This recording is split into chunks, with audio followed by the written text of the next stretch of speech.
94 days. That's not what I wanted. Let me see here. 96 tears.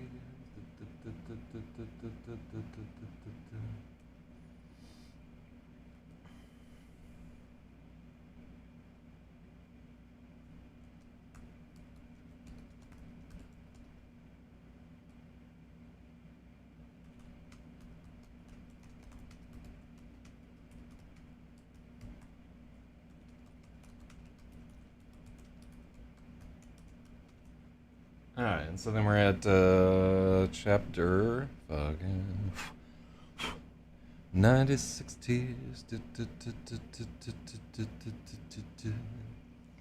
We're at chapter 86 out of 92. And then we're at 661 pages out of 709.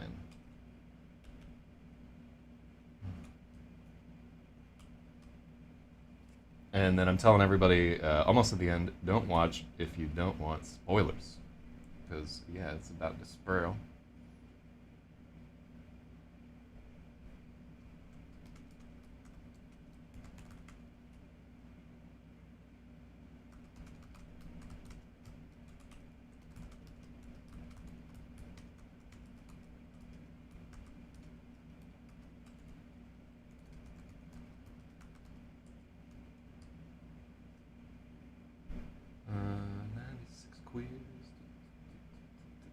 Wait, it's not 96 queers. What am I doing here?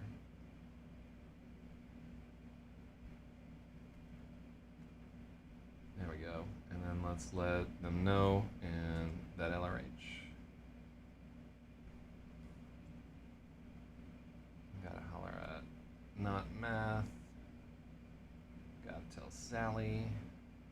Gotta tell firm chats. And let's see. God, I have so many highlights in all these places. All right, and then let me just highlight Spaithiwa.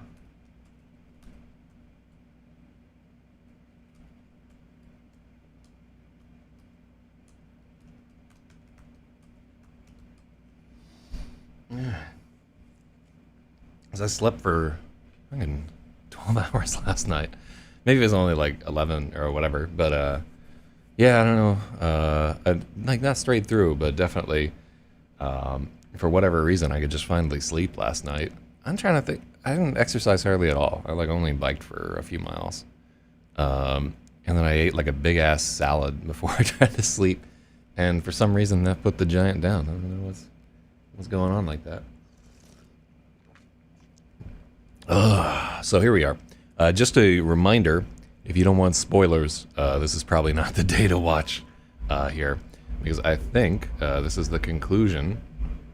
It's not quite the conclusion, but it's pretty close to the conclusion of this whole fiasco that we've been involved in.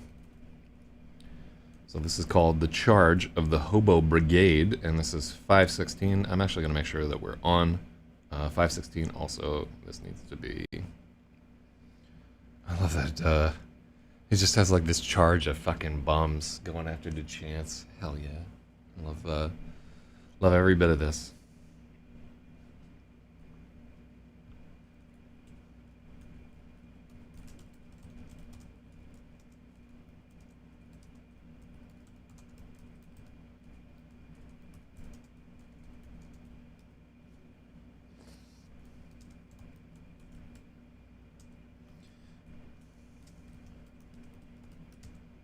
Started the Space Tards EPUB. Okay, yeah, I think that we will potentially have some significant changes to that. Like just corrections as we're going through it. Because I've put in like 5 or 6 corrections as I'm doing the edit. So I can get you a fresh INDX or whatever the fuck that's going to be. Yeah, once this is over, I'm going to put some time into that... Alright, I don't like that just as. So we're just going to start on editing this.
Oh, cool. That most of it's good. Yeah, we like. I just realized that I can only really put my heart and soul into like one book at once, and I've not gotten into it. What I've been doing for my part is I'm going through and taking all the bits of dialogue out of Space Tards and organizing them by character and by which chapter it is, so that we can basically audition people for different roles there within it, and try to get a bunch of people to read the lines for each of these characters. Pretty much like the main person that you have to do is Gunny. So I assume that I'll read the lines for Gunny, just because, like, one, I can do a Gunny voice pretty okay, and then two, it's just like he's going to have about 200 or 300 lines in this story, and it's not too tough for me to read those at the time. But some of these characters have like a lot of lines. Like fucking Heaths has a ton of lines. I wouldn't have thought of that. Lefty has a bunch of lines. Fucking Members got a bunch of lines. Bonzo. Yeah, so some of these people are going to come away with like 30 or 40 different lines that they'll need to read. And so I'm just organizing how I'm going to try and do that. But yeah, we might need to get like 10 or so different people involved in the process if we want to make a fucking audiobook that's more like a radio play.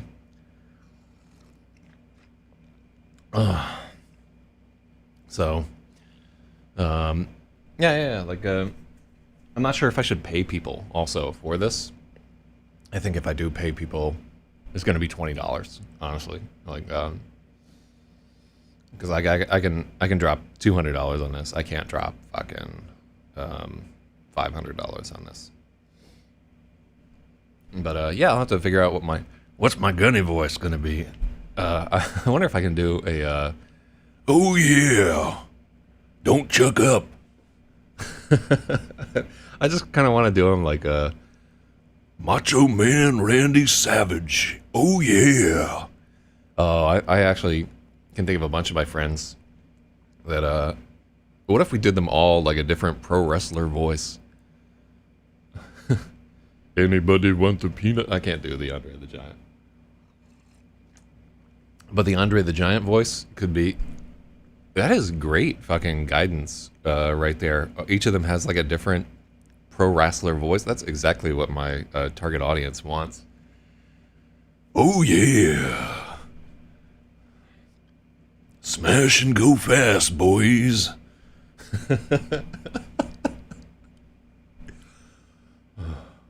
He's double featured. You're a juke pigger. Oh yeah. I wonder if I'll irreparably damage my voice doing that.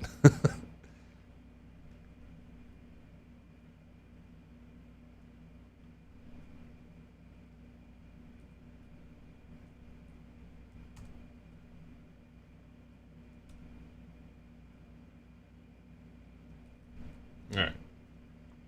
We got big guilty country out there. Good morning. All right, so this, the next two chapters are the climax of the book. Absolutely. It used to, so already, the chapter break that we had here, the chapters 85, 86, 87, all used to be one big, long-ass chapter, and it was just... Oh, we got Brianna Wielder right there. Yeah, what's up, though? I'm doing pretty good.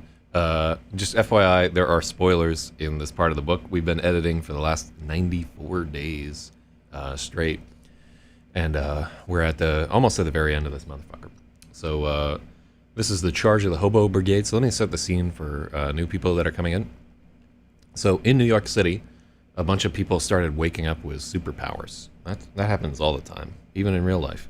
And one of those people was a guy named Kaiser Duchance, and it turned out that his power was that he could manipulate people, and that he fed on suffering, like a big fucking tick on the city. So he's just been, there's plenty of suffering to eat in old New York City, and he's been staging terror attacks all over the city. To date, they shot down a Boeing 777 in, maybe it was a 737 out of JFK. Then they blew up Grand Central Terminal and the Port Authority bus terminal. And then just recently, as of this morning, they blew up the George Washington Bridge, the Lincoln Tunnel, and the Holland Tunnel, just to make Big Duchance bigger and bigger. So as of right now, basically every other character in this book has banded together to try and defeat young Kaiser Duchance, aka the Man in Gray, who has been riding the dreams or nightmares of the city like Freddy Krueger for the last 5 days. So this is all taking place in Chinatown. Duchance has assembled an army of young men that he calls the Lost Boys as sort of his slaves. And right now, I guess a bunch of people just went after him. The crew of the dive bar called the Pits, which is up in Hell's Kitchen, just took a crack at him, and their strongest member, Sarah, was defeated by Duchance. And then a teleporting police officer named Carl Mason tried to take him out, was unsuccessful. And now what's happening is one of the other characters in the book is a telepath who's been going around to the homeless of the city, trying to help them get like off of smack and forget about some of their PTSD and so forth. But the telepath has no magic powers otherwise. He's just like a fat guy. He's actually walking with a cane because he had a heart attack after one of the characters electrocuted him. So his army that he's leading down there is a bunch of bums. He used to have 100 of them, but about 30 of them got scared on the way down and ran away. So he's got about 70 guys, and what they did was they broke into a Home Depot and got like a bunch of garden implements. So these guys have hoes and sledgehammers and wrecking bars. Some of them are carrying like garbage can lids as shields. It is not much of an army, but that's what he was able to assemble right here. And okay, so Spathiwa says, I had a note about that when he appeared with the Charlie G M3. God, that sounds so dope. Wouldn't Duchance recognize? This is the dialogue between the two of them when he has the rocket launcher. Howdy, partner. Carl greets Duchance, and then boom, he immediately shoots him with the rocket launcher. There is no time for dialogue here. Duchance is kind of also one of the things that we see there is that Duchance is like somehow weakened by Carl Mason's teleportation. You can see him, he like freezes up like he's got to take a shit real bad or something. But yeah, I mean, Carl already knows that Duchance is his partner, and we can assume that they've tangled in the other in the alternate reality. Jesus Christ! When we do the summary, it sounds so science fiction, right? It sounds like there's just so many sci-fi tropes just shoehorned into this thing. But when I think about the book, to me, it's like a Philip Marlowe novel. It's just noir. All I think about is, I think of it as basically like a detective story. Like one of these guys could be Humphrey Bogart. It'd be Lemon. Yeah, so Spathiwa is talking on the YouTube chat. Yeah, he's also got a Twitch account, I think. But yeah, Restream just takes all the chat feeds and puts them here so that I can look at all the feeds simultaneously on this computer that's sitting right here. But it's just like right out of eye shot so it doesn't distract me while I'm editing. All right. Yeah, so yeah, we had Mixer on there too. It's got like a Picardo channel in there and so forth. It's got like my Facebook chat. Ooh, it's a high-tech fucking thing that we got happening right here. Yeah, it's now that we're 95 days in. It's more than 95 days. It's actually like 96 days. It's probably like about 100 days we've been working on this. A bunch of the days I have done it off stream because it would be too boring to do some of the work on edit. But read on the stream. Yeah, also you can like hop on the YouTube chat or whatever. All right. I'm sleepy, but I'm also excited because we're gonna finally finish this book. I've been working so hard on this. I've been working on this book for at least 5 years and probably longer. I'm gonna go through my email and I'll try and see what the original file creation date of a document called The Invisible Man was, because The Invisible Man was where this all started. And I want to say that I first started writing this book at a coffee shop called The Outpost in Brooklyn, which is like a was one of the first gentrifying forces in that part of Bed-Stuy, which is over by the pretty near the Clinton Washington subway stop on Fulton Street on the AC line. All right, so let's begin. This is Lemon Maybe and the Electric Lady by Zak Zyz. Chapter 86. The Charge of the Hobo Brigade. 5:16, 11:07 a.m., Chinatown. And I'm just going to check that that's right. Okay. And so this, the Light Fantastic was 5:15. That happened at 10:44 a.m. So this is all this takes place in about 20 minutes. And then we need to keep in mind how much time happens before our next chapter break, because we do have timing. So this is happening at 11:07 a.m. in Chinatown. Charge! Gary's got his cane pointed...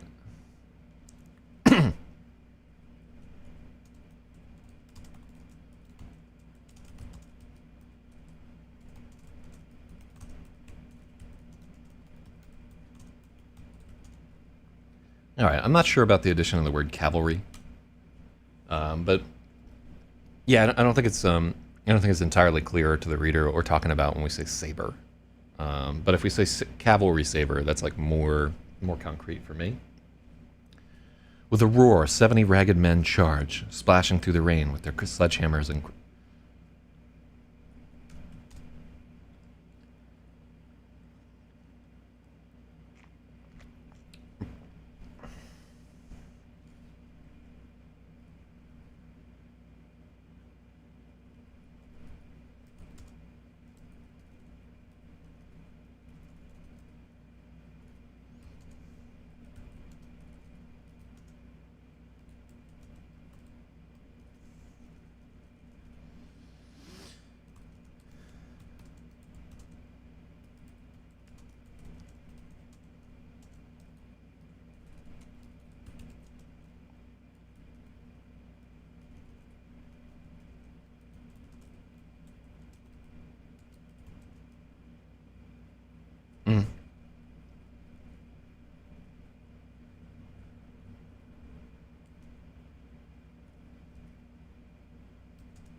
Yeah. Yeah, as a non-English person, cavalry saber. Mm-hmm. Yeah, it's a point where we need clarity, because saber is not in common usage, even in colloquial English. So.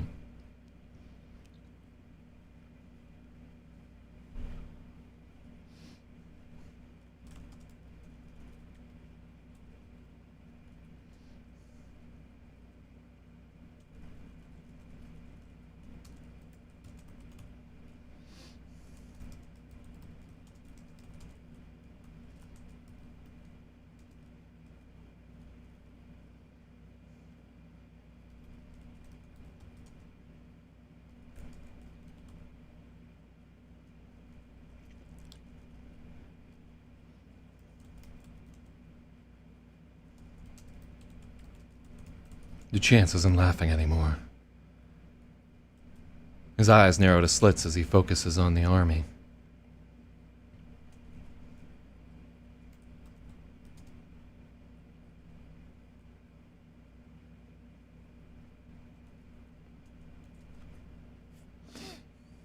Mm-hmm.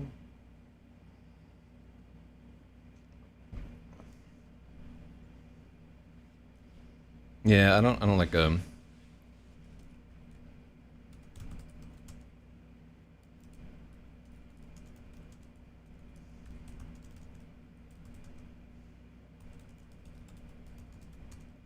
No, I don't like stops mid-laugh either.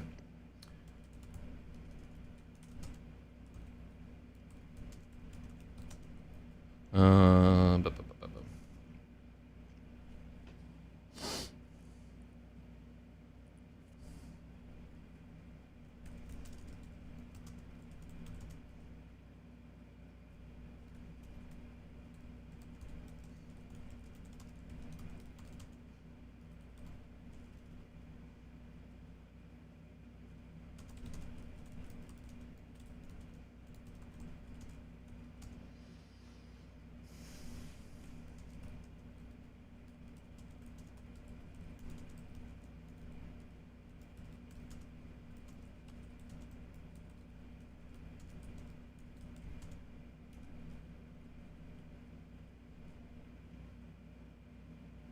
I wonder if you should do like the fucking I like no, but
mm,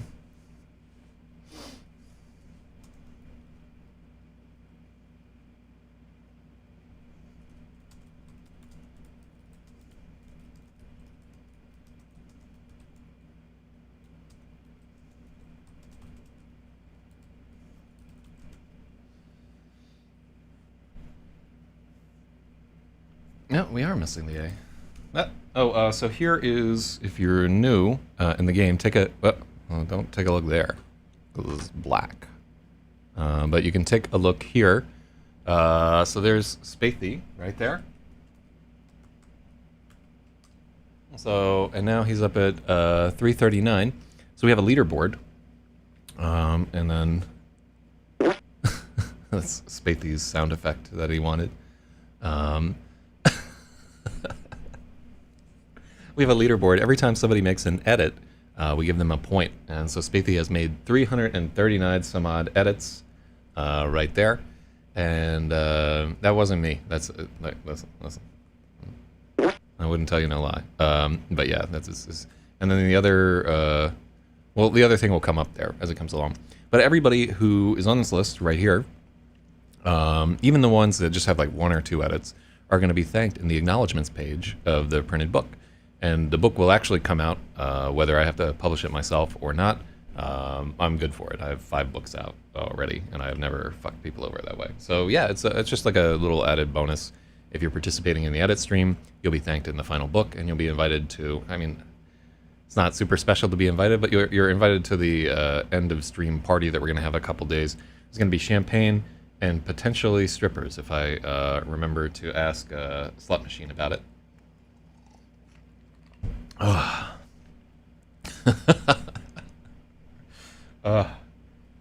do we keep track of that? Actually, Spathywa's friend Mayheim built it for us. It's actually like, there's a database running somewhere on like glitch.me, and it scans the Twitch chat, and every time it sees that plus plus from one of our moderators, or minus minus, or plus equal to a number, it just tallies up those points in the database.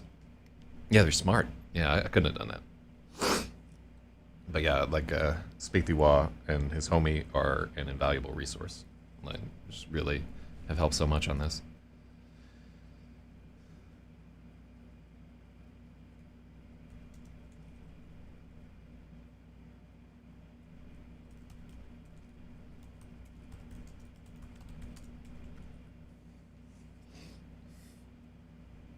Great touch. Keeps the community involved. Yeah, I'm honestly, like, I would have thought that we might have had, like, I thought most of these streams I would just be on my own, working on this, and like from time to time people would drift in, but actually it's been incredible. I was also worried that like a lot of people would get involved in this thing, and there'd be like so much chat that I couldn't focus on all of it. Unfortunately, that hasn't happened. We stayed around like a steady 5 or 6 people, and then on Periscope we usually have like 20 or 30 people watching. I guess they're bored, but because the Periscope people almost never chat. But it actually worked out exactly perfect. It's like a very small crew of dedicated people who know things about grammar that I don't. Like I miss all kinds of commas, and I don't have like a very good eye for like the passive voice and so forth. And it's just been an amazing experience. And they helped me with another book previous to that. So we authors online are an engaged and supportive bunch. I am not supportive of other authors at all.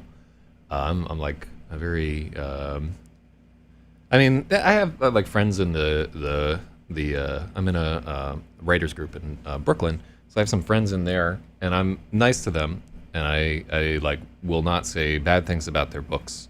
You know what I mean?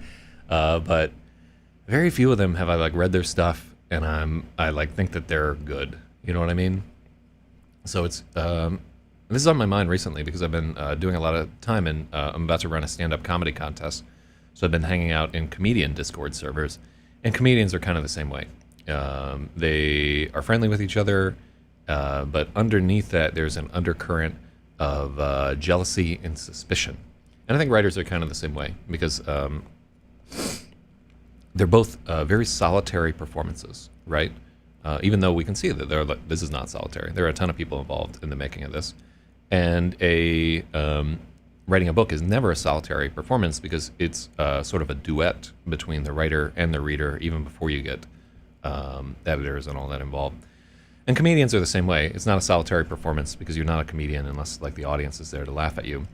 But both have a single point of failure in that with a book or with a comedy act, you're up there on stage, and if you bomb hard, and it all falls on top of you. And all that time that you put into working on it seems like nothing. And when you bomb as a comedian or when you bomb as a writer, the audience doesn't just they don't just like, oh well, that sucked or whatever. They actively hate you for wasting their time, right? That's what you're risking as a writer. They hate you, and they hold you in contempt, and they think that you are a bad person when it really comes down to it. And so it's high stakes. Anyhow, I should write some My Pet Monster fan fiction. You do not have to think somebody is good to be supportive. And in fact, at the beginning of my writing career, I received a tremendous amount of support from somebody who must have known that I was no fucking good, right? Like not only just teachers who were very supportive of me, but I was actually in a relationship with an editor for a long time, and she must have known all along that what I was doing was just absolute dog shit, right? She was like very well educated, super smart, and she was still super supportive the entire time. And she actually sent me an article the other day about how Brandon Sanderson wrote like 10 books, and he couldn't get anybody to publish them for like the longest time before he became what he is today. Who has like much more of a work ethic than I do, even, which is astonishing. But still, and he was like, yeah, I was starting to think like maybe this whole novel writing thing isn't for me. And I like told her, I was like, yeah, you know, that's the difference between us. I've always known that I was going to do this. And she's like, I know. Anyhow, but yeah, that's how it is, and that's how it's going. But we're almost here. Honestly, if I can't break through with this fucking book, I don't know what I'm gonna do. 'Cause this is an amazing book. Yeah, anything that you write is high stakes because you're putting so much of your time into it.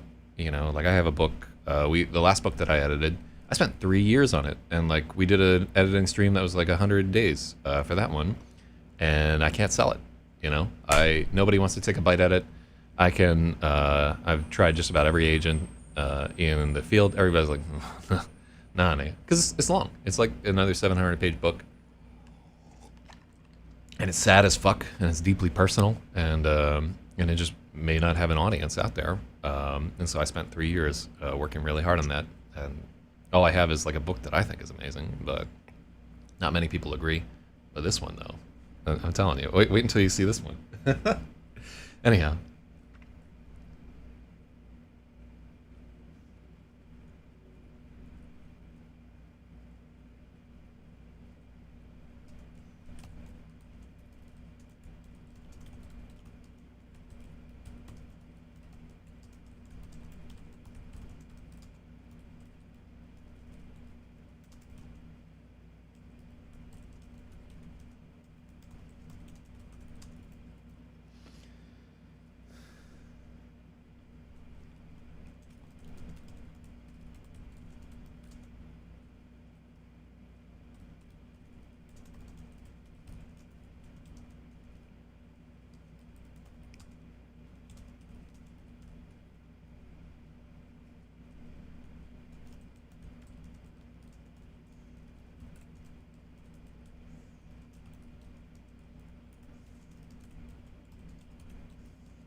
I wonder if they would, because they're all like sort of in this sort of Gary Gestalt. Ugh. Oh yeah, I really missed a chance to have a like Gary's Gestalt army. I should have thrown that in there somewhere.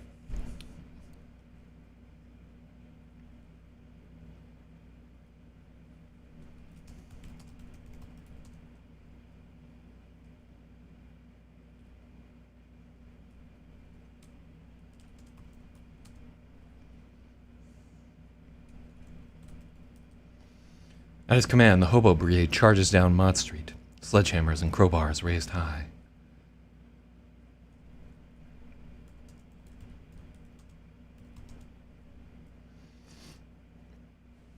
Stumbling over bodies, tromping through trash, and slogging through flooded gutters, the screaming wave of homeless men roars towards the Church of Transfiguration. Love it. Um,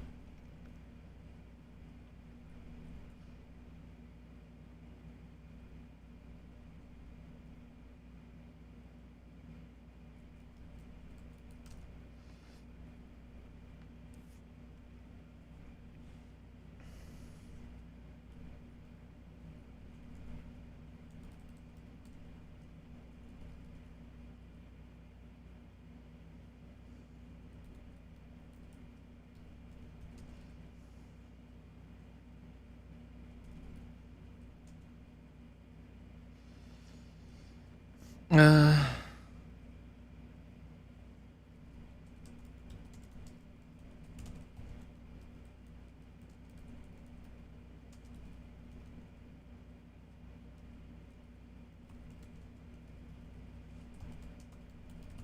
roars into battle.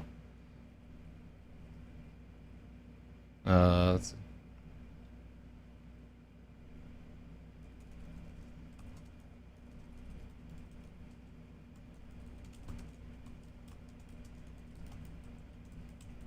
Throng is a great word there, and maybe we'll use it. Yeah,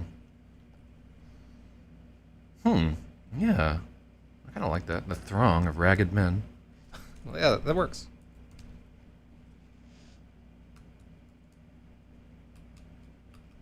Congratulations, Mezzo9. You're in the book. Damn. Damn. Let me see. Oh, it's sad to see, but Mixer is no longer. It's done for.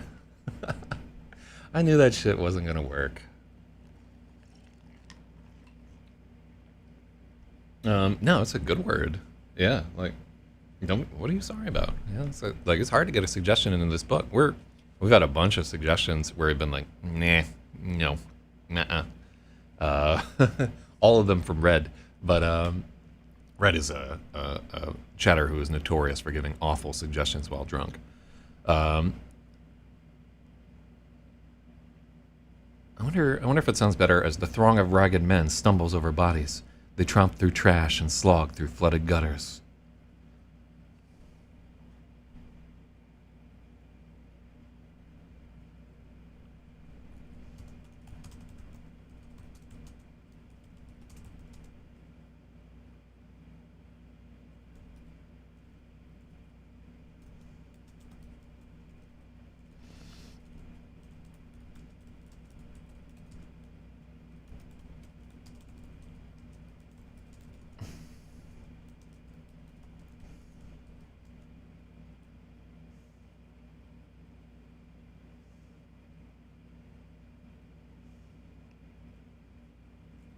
No, I like it better the way we had it.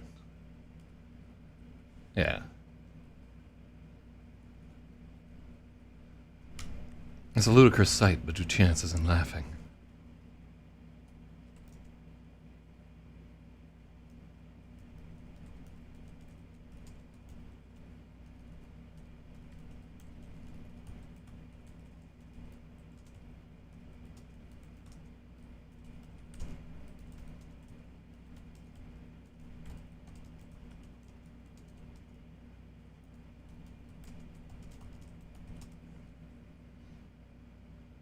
Oh, you liked it better the other way that we had it there? Yeah, it didn't fucking track right for me. You know what I'm saying?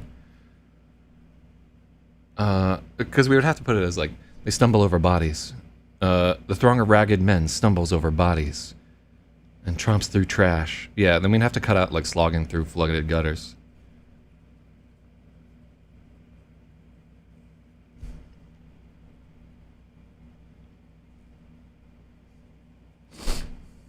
Mm.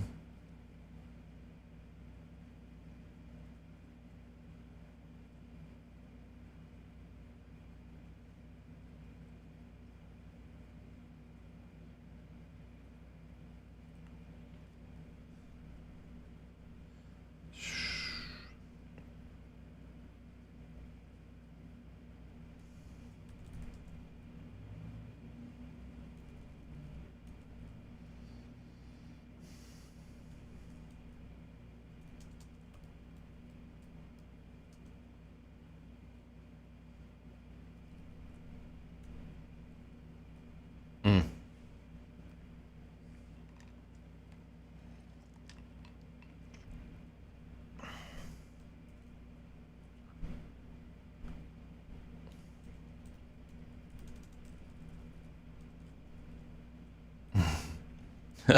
I thought I might throw in something about how like the charge is chaotic.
What round of edits are we on? So let me see. So I completed this draft and tried to find a publisher for it. This is before I set up my current editing process. So we did a completed draft and not really much of an edit after that. Maybe like I had, and we did actually about a round of. Actually, let me look at the history of this. So maybe about 3 or 4 years ago, we completed the first draft of this novel, and it didn't feel quite right. So we sent it around for a round of beta reader feedback and got feedback from a ton of people on this guy. And there were a lot of problems that I didn't know how to fix. Mainly just the antagonist, Kaiser Duchance, used to be pretty shitty. So I got feedback from one guy. I'm not going to mention him by name here because I don't want his career to get fucked up by being associated with me. But one guy really laid it out for me, and I reached back to him a few different times, and that guy has given me some invaluable advice on even my very first book. So he's a real one. But anyhow, I didn't know how to implement it. So I needed to keep writing for about 3 years. So after 3 years, I came back to this piece and I was like, all right, I have a better idea of how to fix this whole thing. And I did a rewrite of it. And that rewrite took me probably about 45 days, I think, where I was not on stream or anything like that. I just sat down and knuckled down and did it. And then after the rewrite, we got to this edit. So this is probably maybe like the third time that this book has been edited. But a lot of these sections have been completely rewritten, and this is the first real editing pass that they're getting. Yeah, what did I write? In that 3 years space, I wrote Hawks at the Diner. I wrote The Master Arcanist. I wrote Gravid. Hawks at the Diner and The Master Arcanist you can read right now. You can only read the first book of Master Arcanist because we have to edit the other three and publish them. But yeah, those 3 books, or those 2 books are available right now on my website. You can download them for free. All my EPUBs are always free because fuck working for a living. All right, what do we got here? Gary points his cane at the man in gray like a cavalry saber. At his command, the hobo brigade charges down Mott Street, sledgehammers and crowbars raised high. The throng moves in a chaotic tangle, tromping through trash, stumbling over bodies, and slogging through flooded gutters.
Let me see.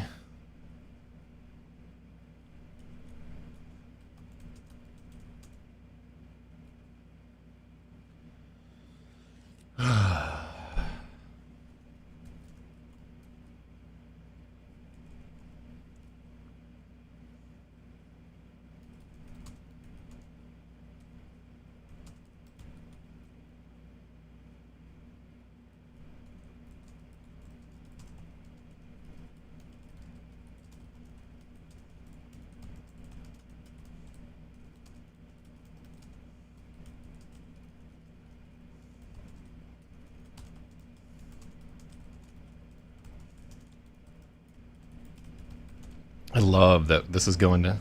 They're bound for battle. The final showdown with Kaiser Duchance on the steps of the Church of Transfiguration.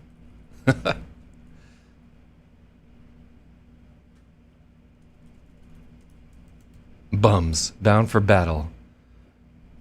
The final...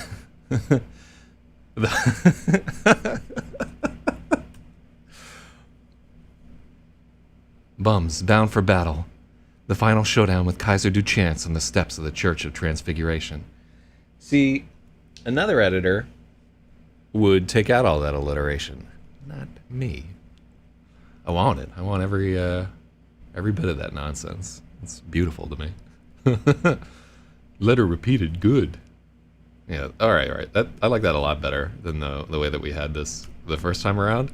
Now it feels like a part of the book. It was just like kind of phoning it in before, but now it's evoking something for me.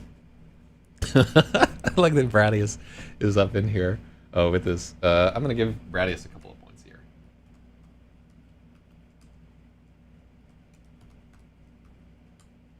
All right, yeah, I'm loving it. It's a ludicrous sight, but Duchance isn't laughing.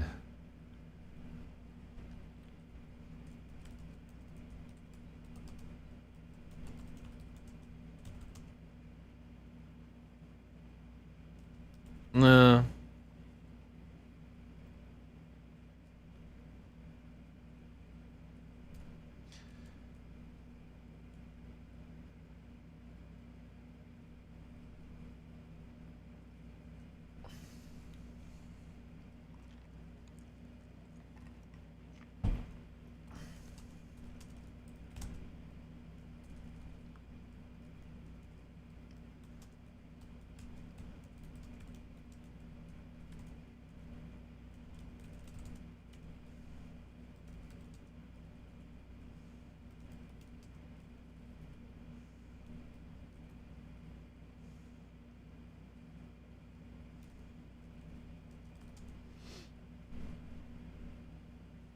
Oh yeah.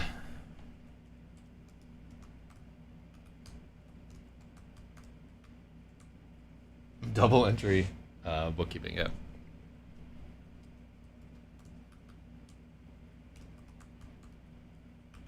Yeah, I have been keeping you as Brongulus right there. That's the problem with people having different names for everything. But Brongulus is sitting at a hot 53. Congratulations on passing 50 edits. That's what I'm gonna mean.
A cone of queer. That's the worst second level magic spell that you can pick up, by the way. Don't put that one in your grimoire right there. Grimora. How do you fucking say that? What is this word? It's like the dark grimoire. I think I have one of those fucking... No, it's too far away to get at it. I don't know how to pronounce it. Grimoire. Up and enter. Up and enter, up and enter. I thought that was lit up for a second there. What's up, Logic? Glad you're alive.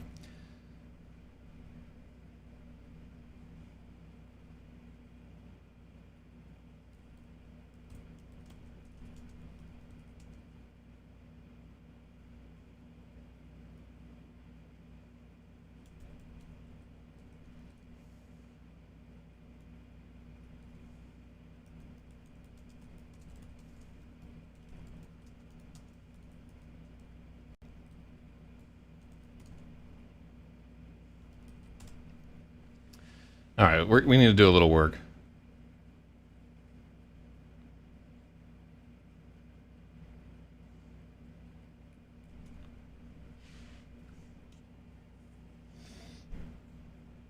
It should always be capitalized. Yeah.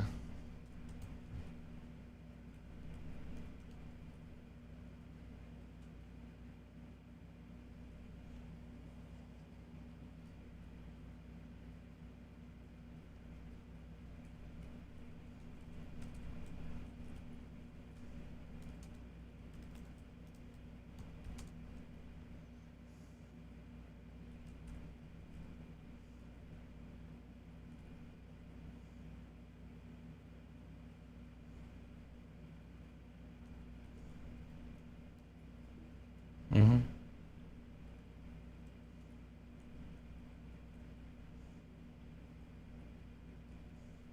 I want a better word than space. I like the idea of perverted space.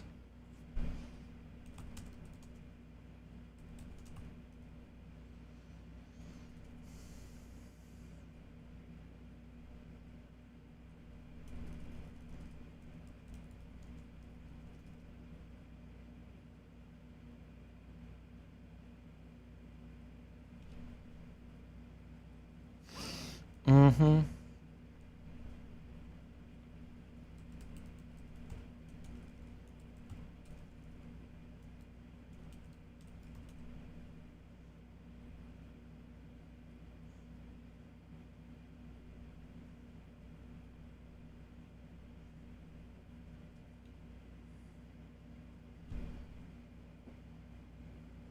Line speaks to me. Oh yeah, like.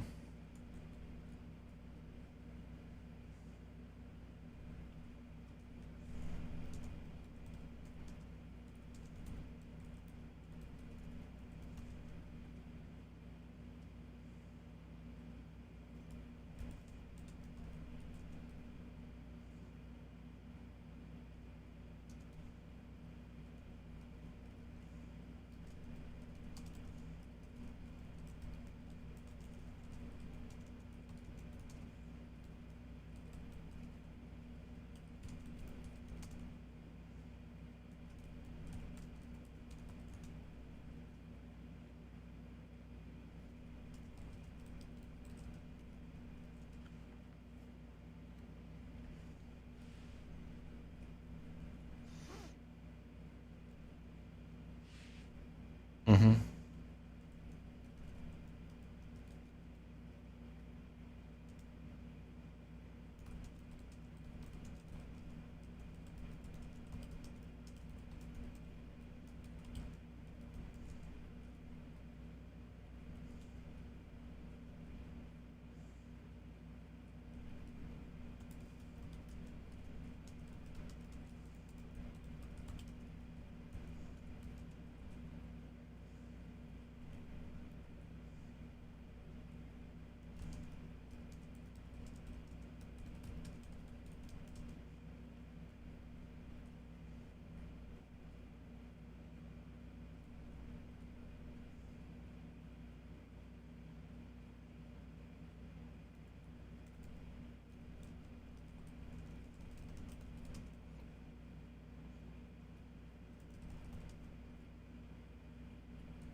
How did we have it before? I remember that being kind of difficult.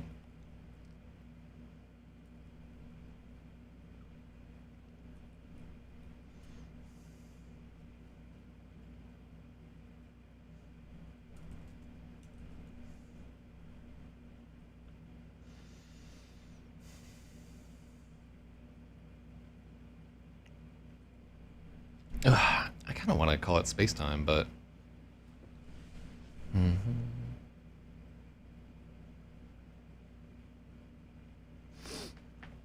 We used geometry before. You know what I want to call it?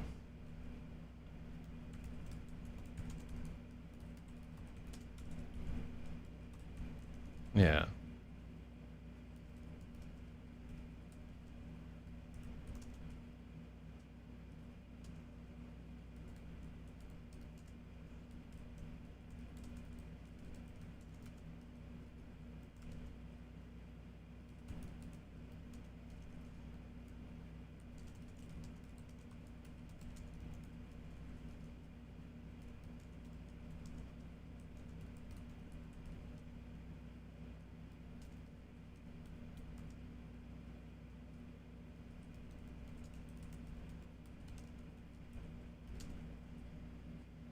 Non-Euclidean, purposefully perverted physics. Euclidean manifold. I love. I'm really happy. The man in gray flings his hand at Gary's army and blasts. Oh, I'm not trying to do a Nazi salute right there for fucking context. It's and then like immediately in my mind I'm followed up with it. And that's not how a fucking fascist salute goes. Let me show him the right way to do it. I'm never gonna make it in this internet age. Fucking done for.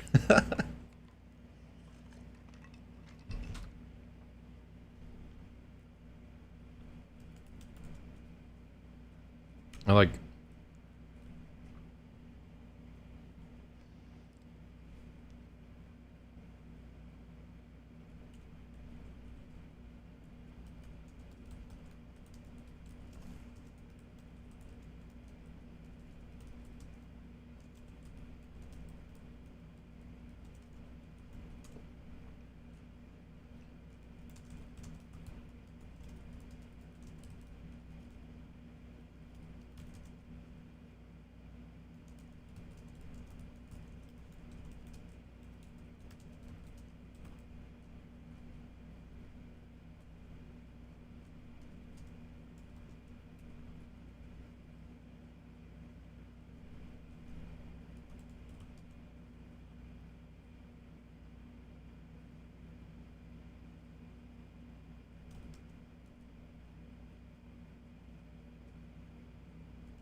Okay, cool. Aloha Viola. Wait, can you actually do that? Is a Euclidean manifold. Hold on. That sounds cool, but I don't actually know what the Euclidean manifold is.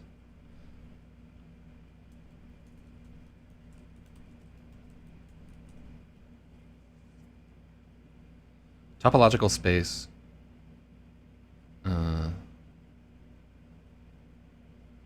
Negative. A gentle introduction.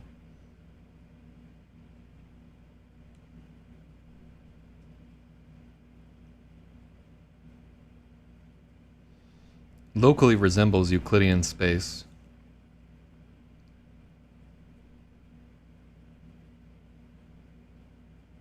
Okay, yeah, this is outside of old Zak Zyz's comfort area right there. I would have to sit down and really. Homomorphic topology of the universe. Okay, yeah, I can't use any of those words here. Just, hopefully, yeah, hopefully we get across what we want.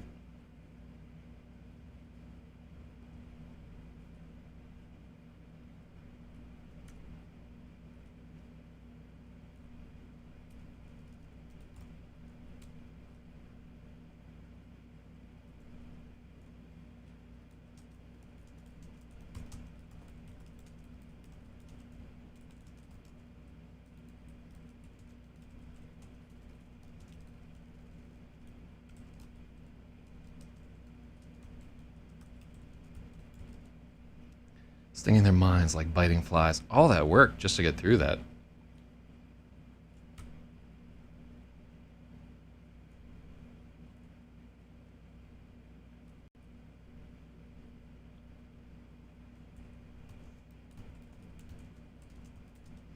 His grin vanishes and his gray eyes narrow into intense slits. Intense slits? I can't hear that without thinking about very purposeful vaginas. Slits of intention?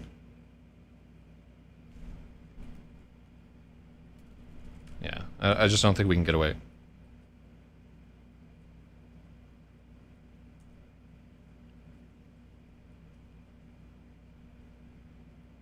Where my army at? Mm. I barely use them either, so it's all good. I like homomorphic topology of our universe. I should really fucking learn math at some point. I didn't even know algebra. I mean, I passed algebra 1, but yeah, that's what get honest to God. Like, I think if this book is a big hit, I'm gonna go back to college and I'm gonna live in a fucking dorm as a 40-year-old man, and it's gonna be just like fucking Rodney Dangerfield, except way more sad. And his gray eyes narrow. Let's take a look at.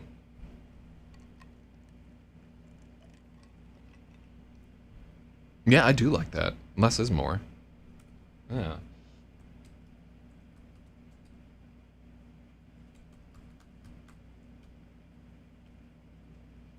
Oh, they have a max age for. I'll get a waiver. Yeah. I'll get a fucking. Or I'll just lie about my age. I could. If you don't think I can pass for fucking 30, you have never seen me get carded over and over and over again. Yeah, I'm like one of those Somalis that competes in teenage basketball tournaments at the age of like 40. Ugh. I won't actually do that, by the way. But I do. I would like to go back to college. I feel like that's a part of my life that in all my rambling and gambling and fucking traveling around the world and being in the military and so forth, I missed out on that whole thing. And there's just a ton of shit that I just don't know. I'm wholly ignorant of. And what I do know is all bandaged together and so forth. I tell you what it is. It's just I just want to learn shit. I don't want to fucking fill out book reports and do projects with people and shit like that. I just my mind. I hate that shit. I hate classwork and nonsense like that. And I will tell you, like after years and years of doing reports and shit like that, I retained nothing from all the reports I had to write and so forth. It's not a way that I learn. So the Spaniard basketball players that dominated the Special Olympics, but none of them were retarded. But they were Spaniards, though, which is its own handicap. That's the point. Their logic. Don't. They were all special, though. The only qualification they needed to have.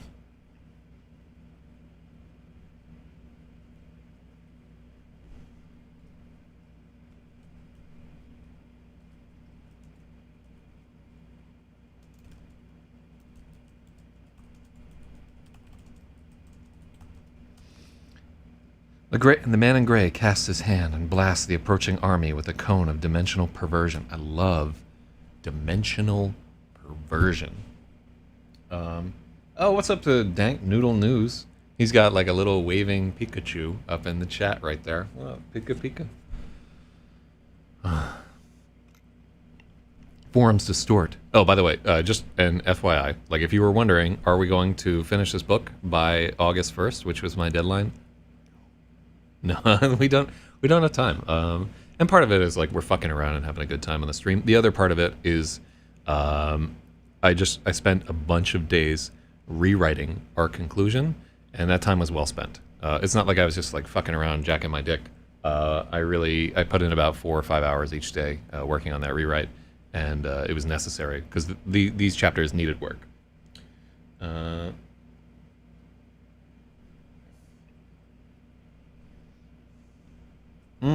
I don't think we need. Yeah, that's a tough one right there. I think in general that sentence needs a little work. Forms distort, outlives arrive and distort.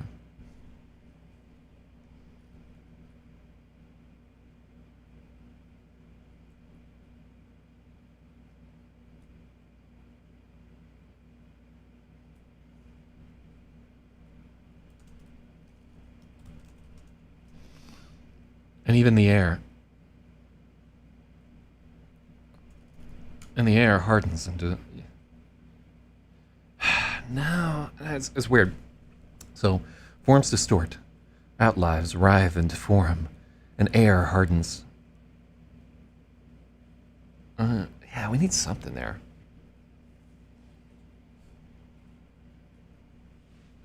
Air itself, yeah.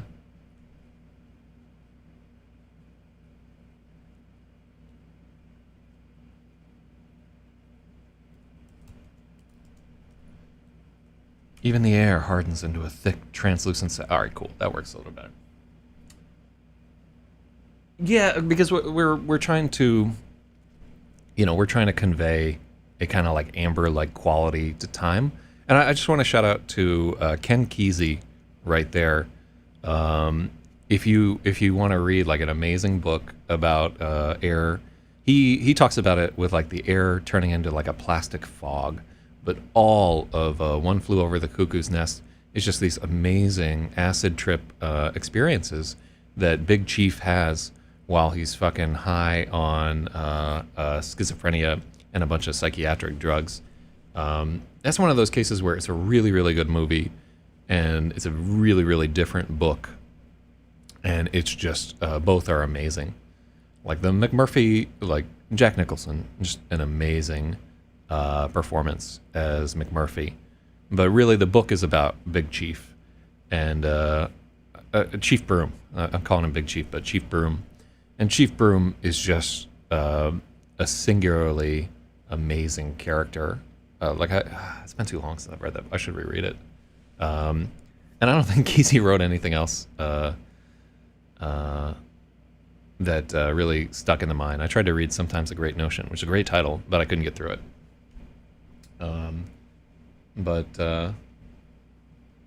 Yeah, what do we got there?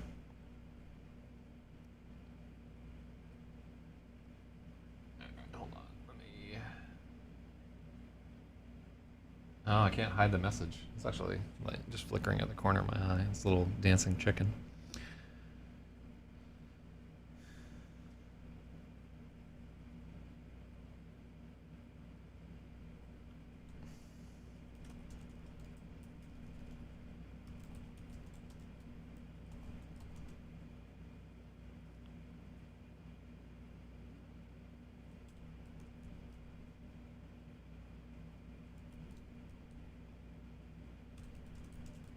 Oh no.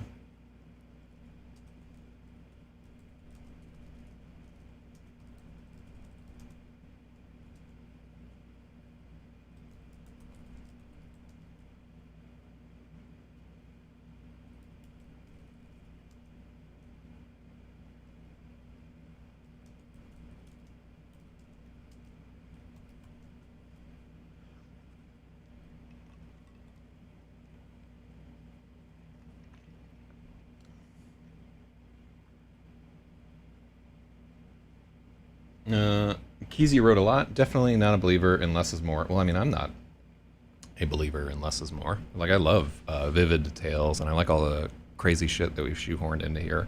Yeah, I don't write elegantly. I'm gonna try and write one thing in my life that's elegant, but in the next book that we're gonna work on, which I think will be a book called Ellipse, which is a lot about language. So we're gonna try and simple that down a little bit because it's gonna be for a YA audience, which is like average chatter level. uh,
I like that he's doing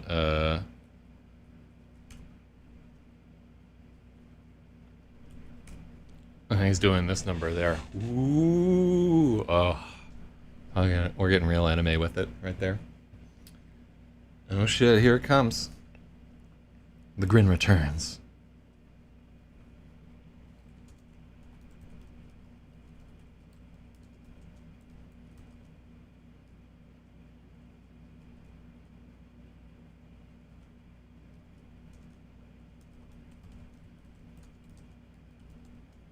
Oh, how would that sound?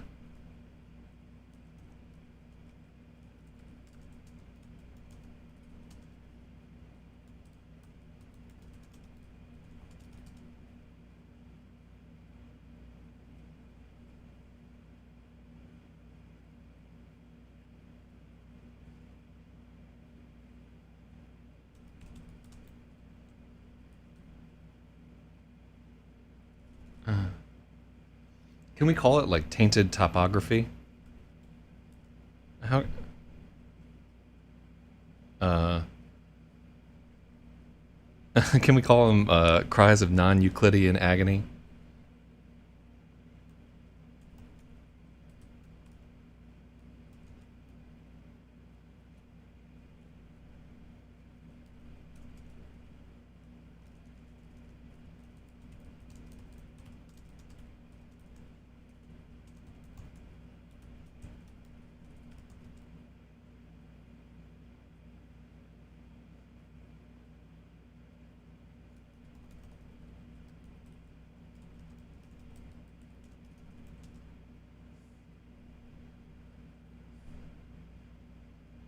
We use Doppler shifting, twisted topography.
Draft of Fank reverb. Cries of agony resonate and reverberate through the non-Euclidean nightmare.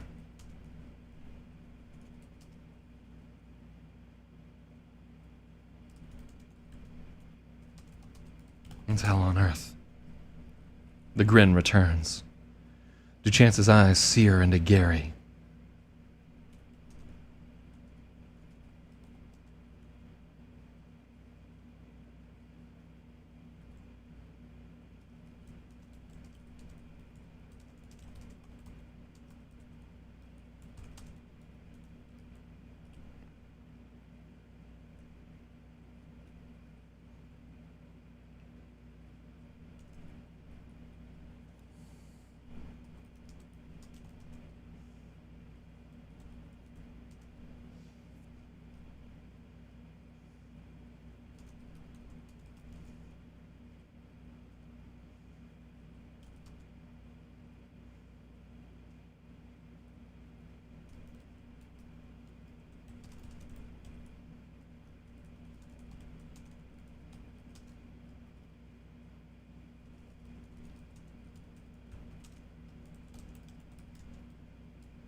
God, I love that. We're raising Duchance's power level significantly if he's able to fucking hit people with cones of distorted space-time. So, yeah, let me know if it just seems like he shouldn't be able to do that shit. I think he can get away with some of this shit for the final battle. Let me see. But we might have to foreshadow a little bit because the final battle here is a lot of him like doing this crazy dimension shifting thing, and he's got like a fucking force field and all this other shit. Um, we need to foreshadow that somewhere in the earlier book. Okay, so yeah, I'm gonna make a note of it right here.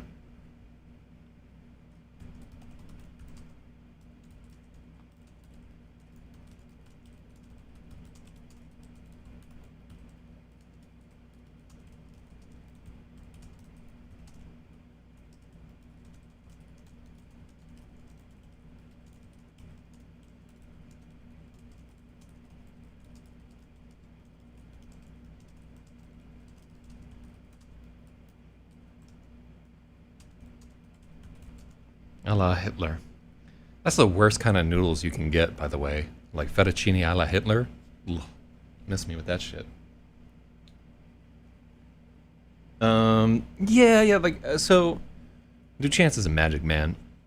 He does a lot of crazy shit. But and I think his power level is mostly in check. But what the reader needs to come away with, there should be a steadily increasing arc of the shit that Duchance can do in this story. Because as he's soaking up all these negative emotions and all this psychic energy, and he's like a psychic vampire. He's like a Rothschild. As he's, ooh, maybe I can get the Alex Jones camp interested in this if I just toss in some oblique QAnon mentions. Anyhow, but yeah, I think it's worth going through there. Is you never want like, oh, by the way, he can fucking fly. You never want to just drop that on a reader. Uh, and I think that there are a few different places where we can potentially foreshadow it. Maybe in the battle with like the fight that he gets into on the subway platform, some weird thing happens. But he's a fucking demon from hell. He can do weird shit. Uh, the grin returns. Duchance's eyes hunt through the pandemonium.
Mm.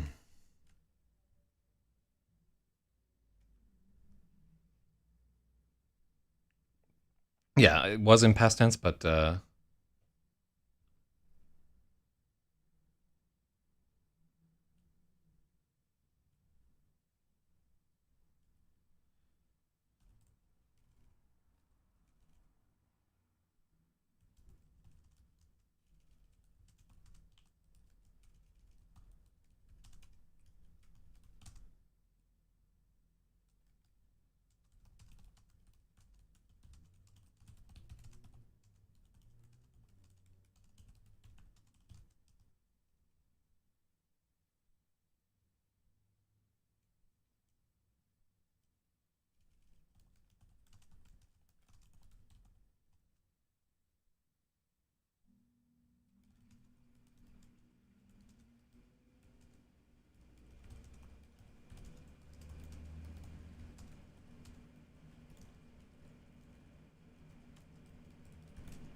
What is it? A death beam? Uh,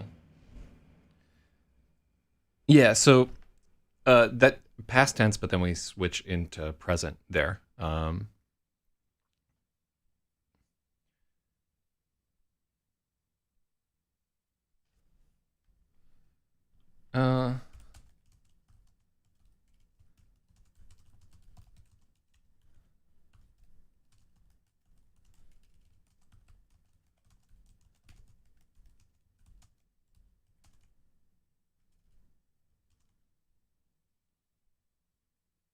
Uh, Hold on. Do we have gasping?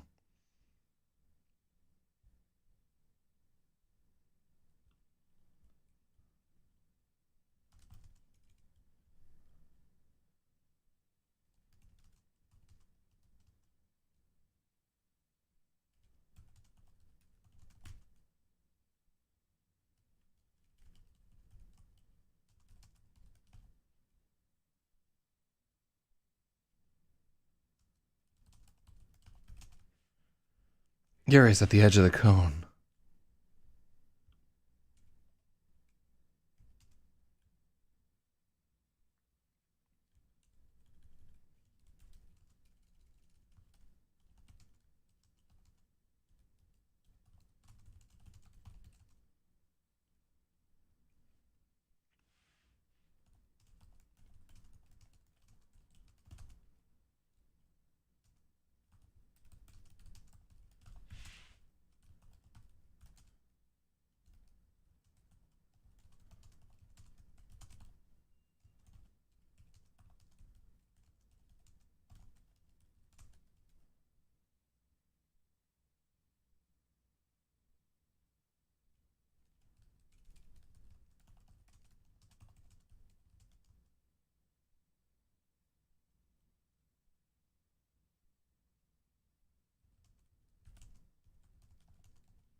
Yeah, that's fine.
There we go. That was a hard fucking paragraph to get through.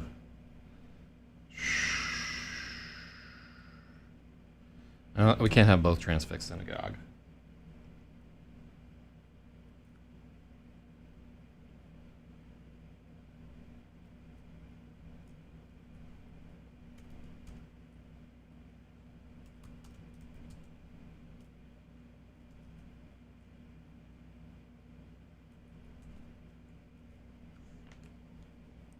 What are you? Gary asks.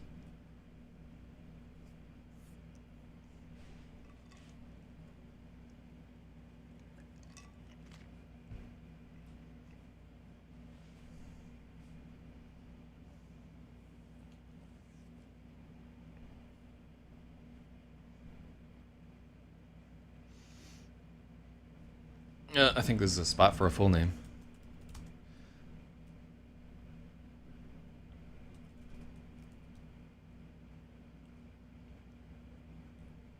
What are you?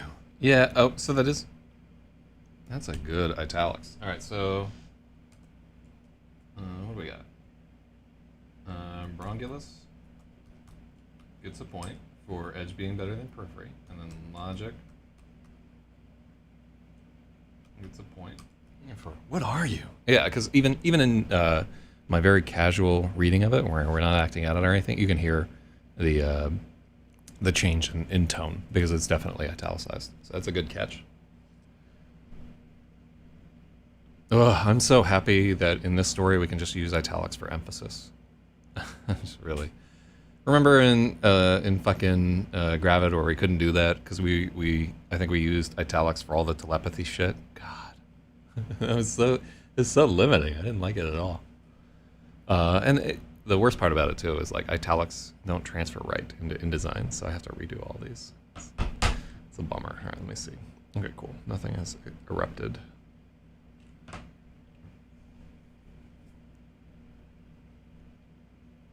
The man who shattered the city.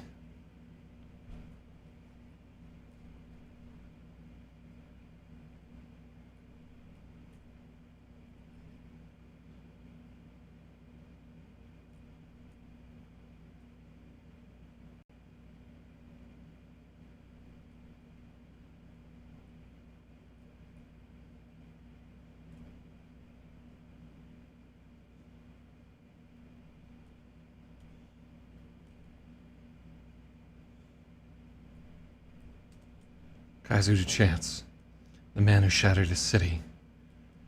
Bullets can't kill him, fire doesn't burn him, warriors crumble before him like sand.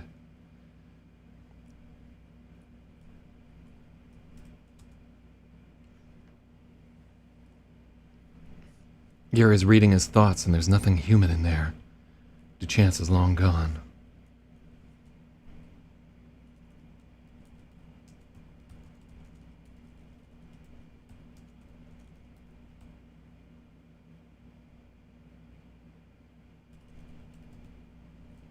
The fiend who shattered his city. Bullets can't kill him, fire doesn't burn him, warriors crumble before him like sand. Gary is reading his thoughts and there's nothing inhuman in there. Duchance is long gone. Yeah.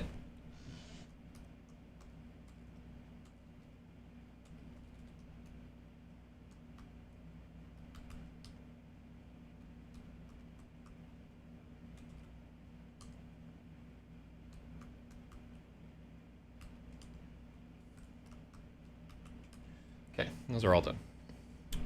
Keeping us honest. So, here's a point where, if we chose to, we could stop referring to him as Duchance once it's revealed to the reader that Duchance hasn't been at the wheel for a while. Let me see. Yeah, that's good.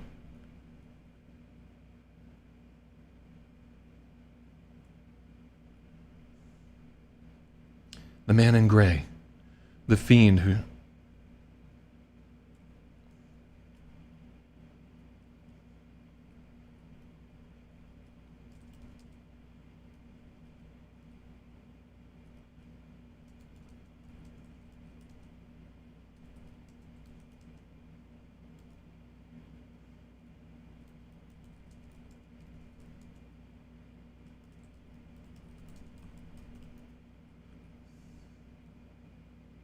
Uh,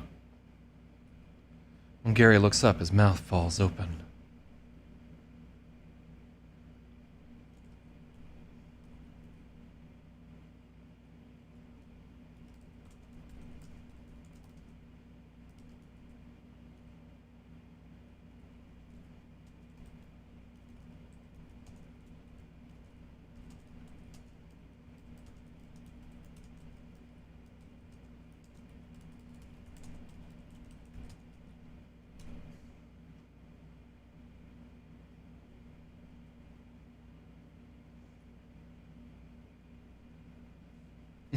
Fucking comma slice. I prefer sticking with the name Duchance.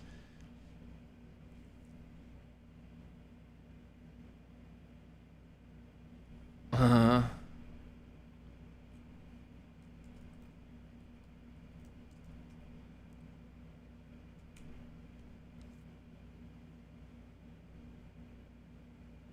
gave up on the comma slices. 2 paragraphs. You can never give up. Like they have to come out where they're inappropriate. So don't be beaten down by the fact that there are hundreds and thousands of them in the story. We still need to fix this fucking story.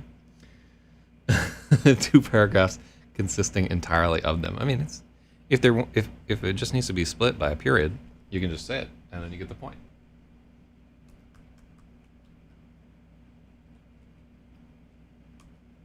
So logic gets the point for that comma splice. I'm getting over comma splice. It just bugged me for some fucking reason, but yeah, it doesn't bother me anymore. I'm adapting.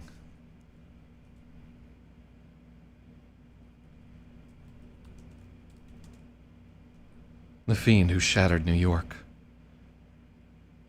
I hate New York.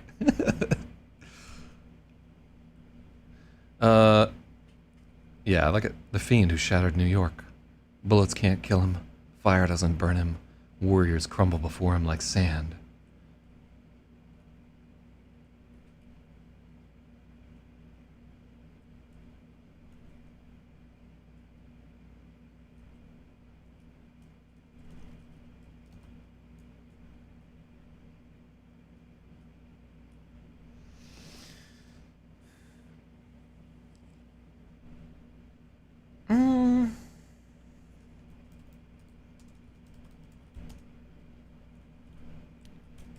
Kaiser Duchance, the man in gray. The fiend who shattered New York. Oh, okay, cool. I think we can grandstand a little bit there because he's a supervillain.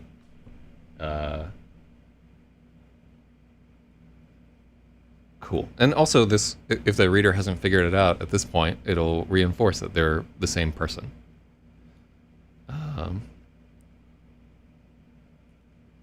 Yeah, it's sad to say, but even in this rewrite, I have not reached my goal of creating a villain as iconic as Randall Flagg in The Stand. I think, oh, I don't know. Duchance has some creepy shit going on for him. It's got to be more about my characters than my villain.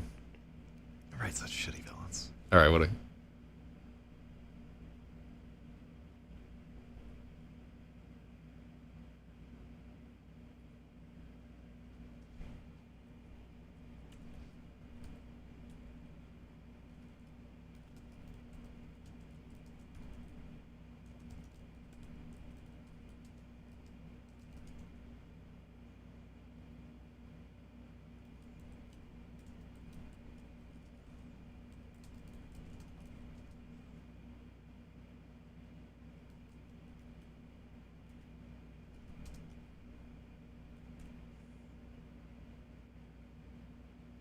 Yeah, I'm getting rid of the whole fucking conductor for the riot. That's too much. Yeah.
Oh, we did use throngs.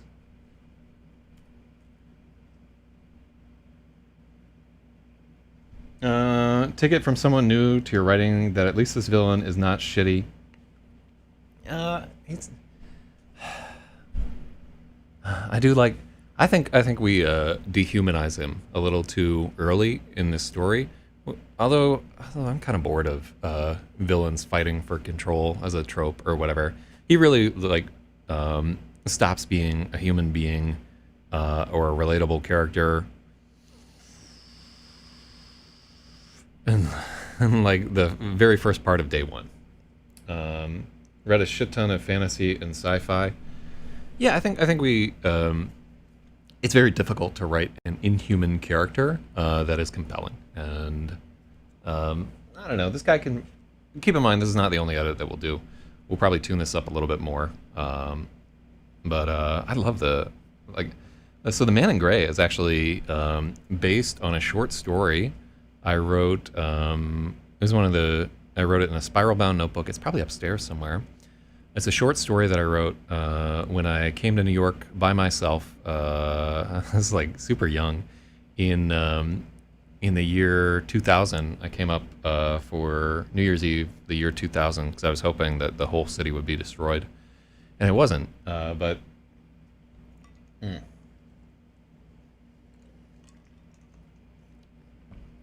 yeah, I don't think he's a bad villain. But he's like. Keep in mind that my goal is not like, he's not shitty. You know, my goal is like, whoa. You know, something that resonates throughout the ages. And I don't know if we've made it there, but we might be able to get there. He's certainly creepy. I like that. He's way creepier in this draft.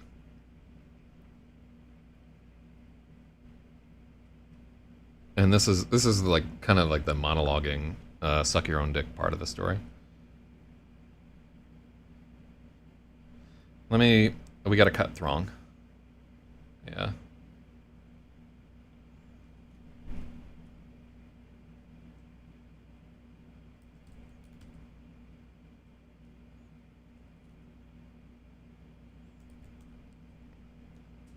Yeah, there we go. Because we need Throng down here. And we can't have two Throngs. Two Throngs is like two thongs. Why are you wearing both?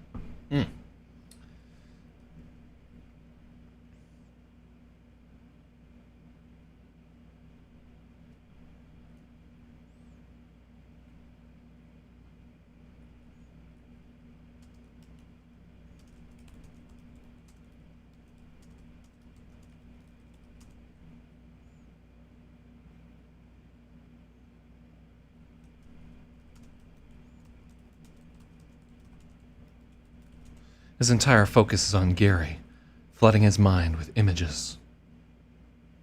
Python programming. Yeah, I guess you need, for Python pair throw, maybe you need two thongs for Python pair programming.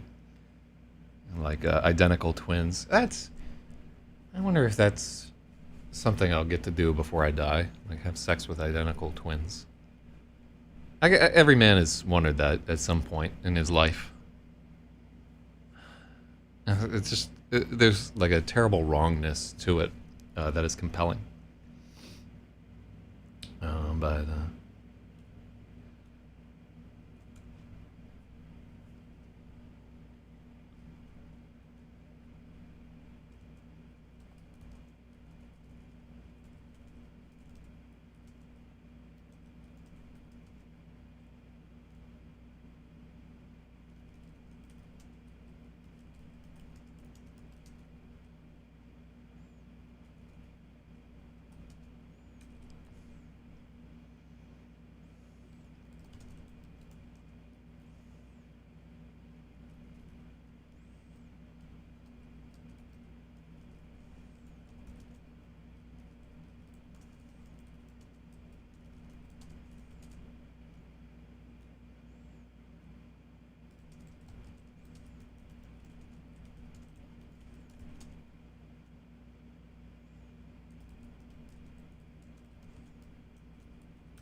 Mm. Dodged a bullet with the lowercase Messiah there. Yeah, I don't think. Yeah, well, he's not the Messiah. He's a fake Messiah, so I don't know that we need to capitalize him.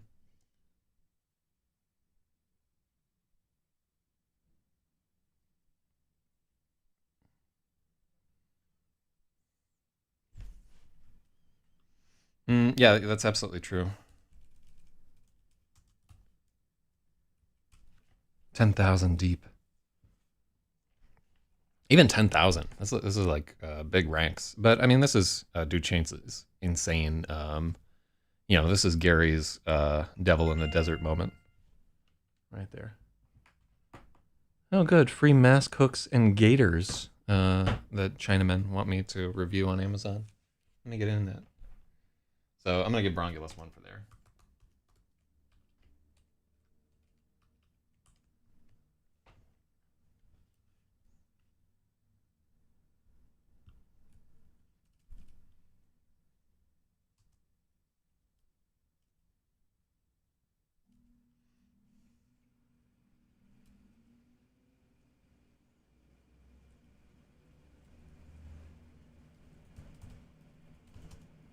They're teeming throngs. Yeah. Oh, I already got the superfluous egg.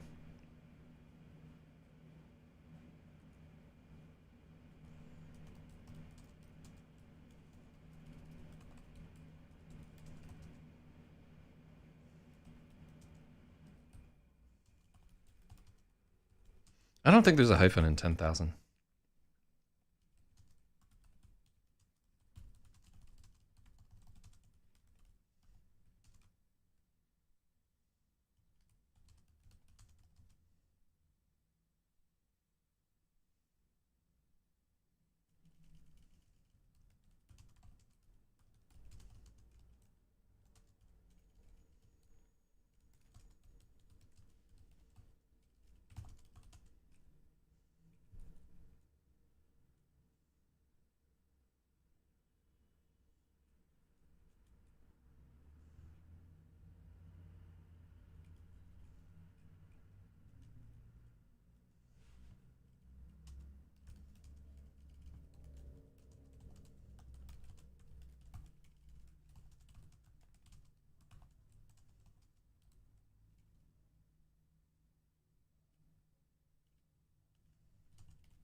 Congregation.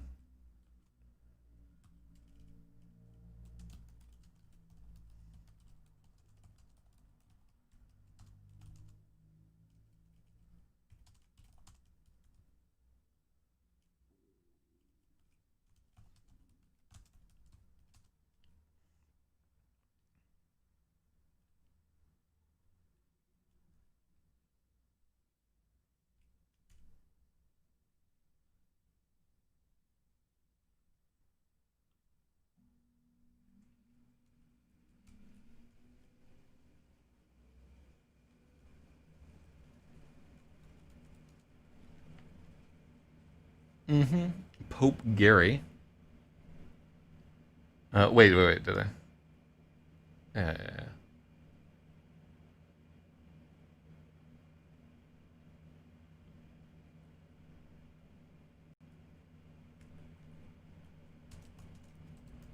Pope Gary the First, draped in golden robes, leading the vast congregation in worship. The man in gray, atop a throne of gold, inhaling the smoke of burnt offerings. The ground at his feet wet with sacrificial blood.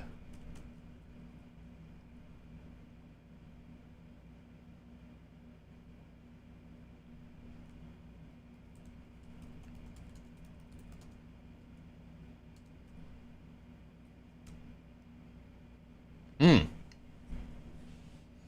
All right, so let's take a look at this. The man in gray abandons his spell.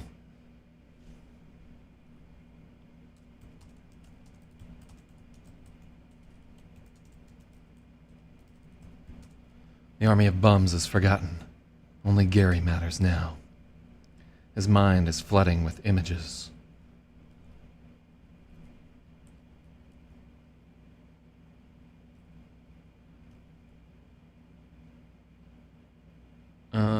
We want like more like premonitions.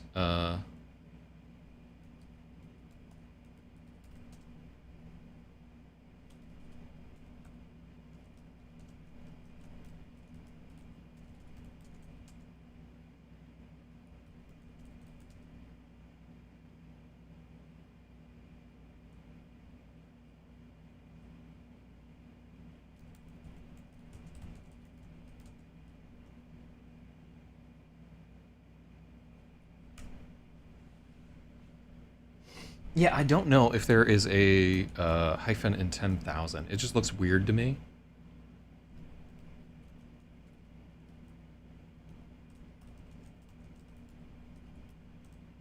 Yeah. Hundreds, thousands, millions, and billions. Yeah, that's what it is. Yeah, it just you don't hyphenate 1,000 for whatever reason. So we would do 44,000, but there's no hyphen in front of 1,000. I'm super happy that I fucking had that gut feeling. Yeah, it was weird. Like, so I'm not just blindly going along with everything people tell me. But yeah, I'm fucking right for once. Throngs of followers and ranks 10,000 deep bowed before their grinning messiah. Pope Gary I, draped in gold, leading the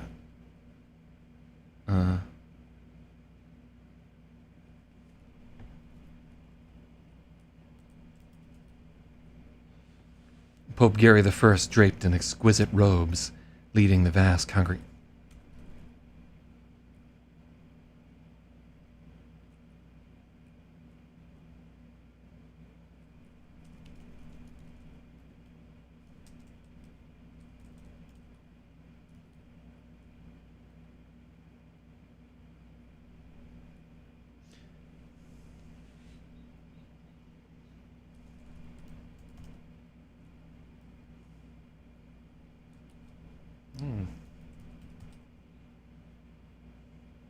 Raiment. Let's take a look at what this word really means.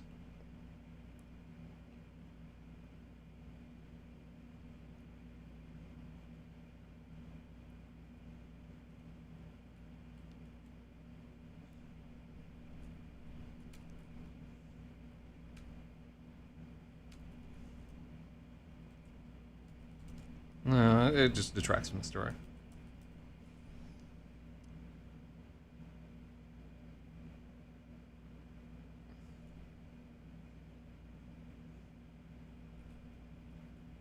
And multitudes.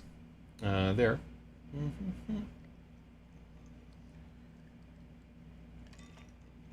Pope Gary I, draped in exquisite robes, leading the multitudes in worship. The man in gray.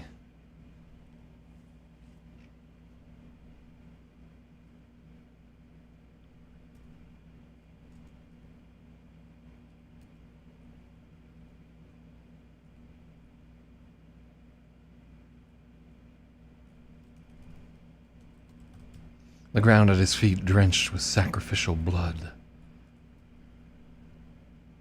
The power Duchance offers is so great that Gary gasps. Oh. Let's look for better gasps.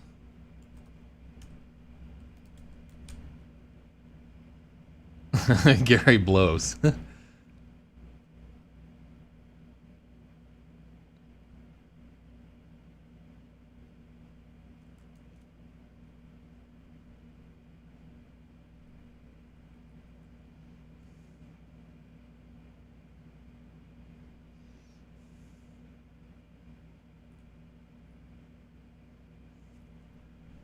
Yeah.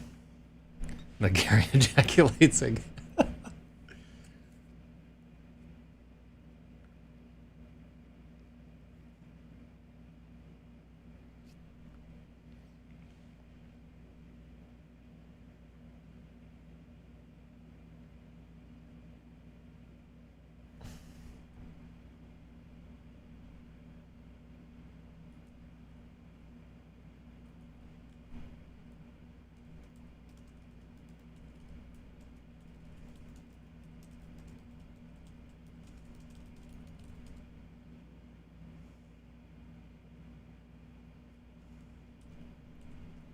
So, I want something better for offer.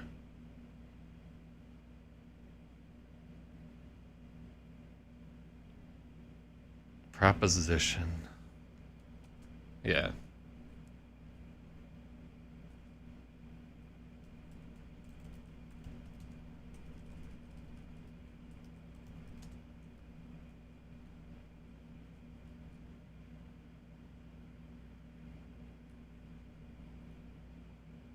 I want proposition in there.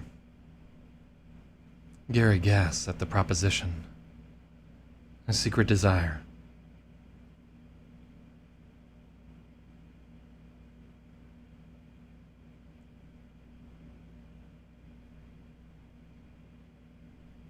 Hmm. Oh, I love.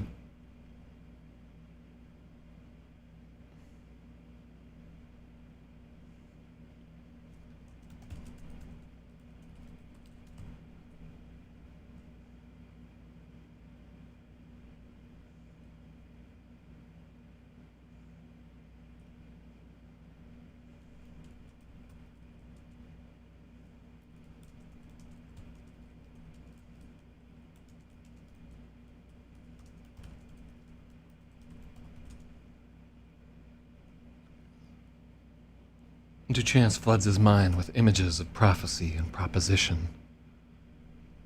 Yeah, cool. I like that a lot better. Gary Gass.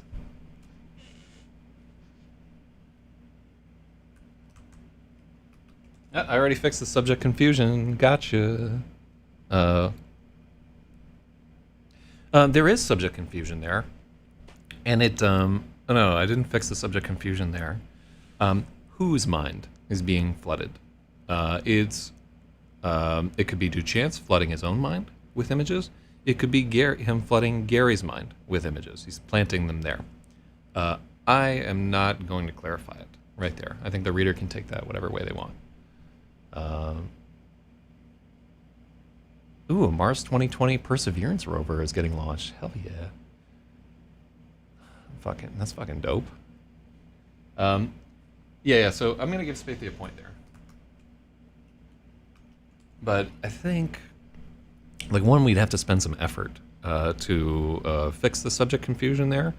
And I want the reader to just take it any way they want. Because in my mind, I don't know whether Duchance is like, look at these things in my fucking carnival freak show of a mind. Or what's happening there. So I'm going to let that go. Gary Gass. His secret desire, offered at a scale he couldn't even dream of. All those souls singing out in unison, the convocation of thought. A worldwide wave with Gary at its crest. Fuck you, Sinatra, Terry screams.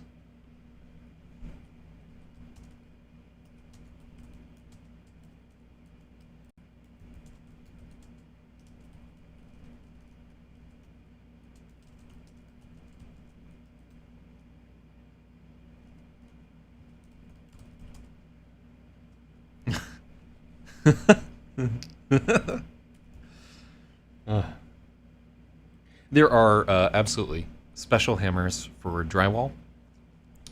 It's a specific type of hammer. Usually it has a longer neck. But yeah, they definitely make... Here, let me... this is...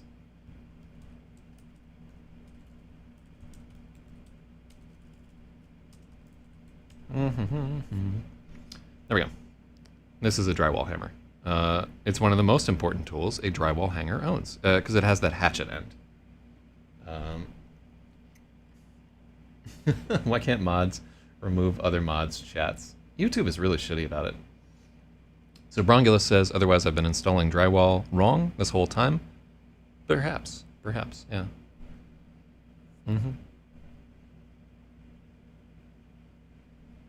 Drywall is an art.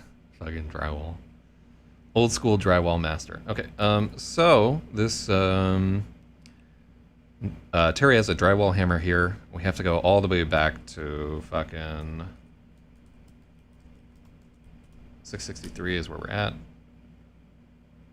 Okay, so Big Al is the one.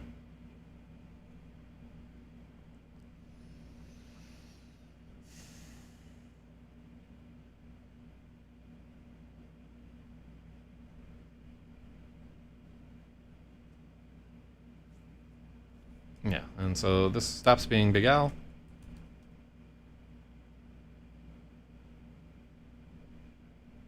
There we go. Cool. So Terry has to. Yeah, there we go. Cool.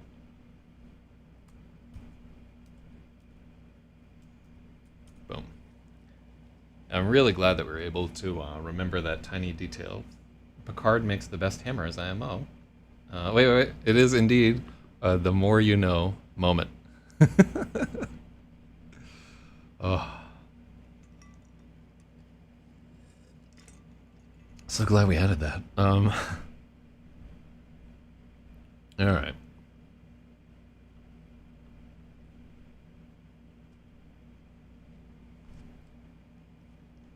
Yeah, the chance.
So I would love to say it tumbles through the air like a tomahawk here, but we use tomahawk later on, and we use tomahawk as a verb, and I think tomahawking is a great verb to use. So uh,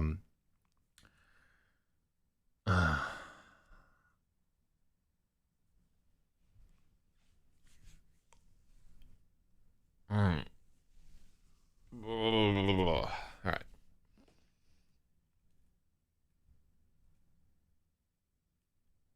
Demanding an answer. Terry's just the first. The others are snapping out of the stasis.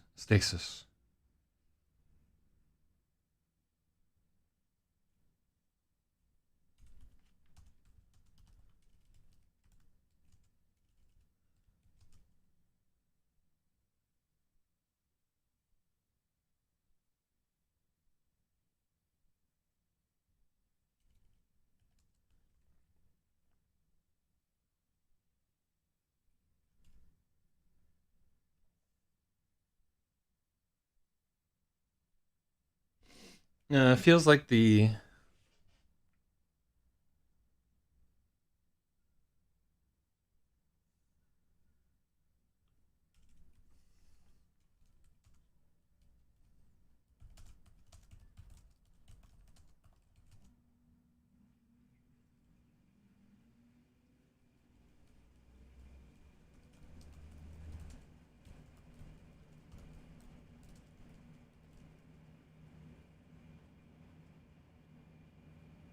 mm, so the action of siphoning. Let's take a look.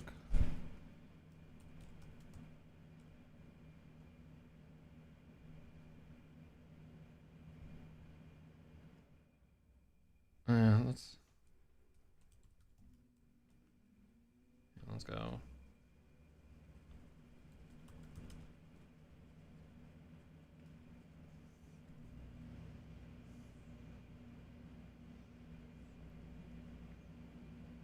To transfer liquid by means of a siphon. To steal or skim off in small amounts. To embezzle. Yeah, like honestly, like I like the way that siphon works in that sentence.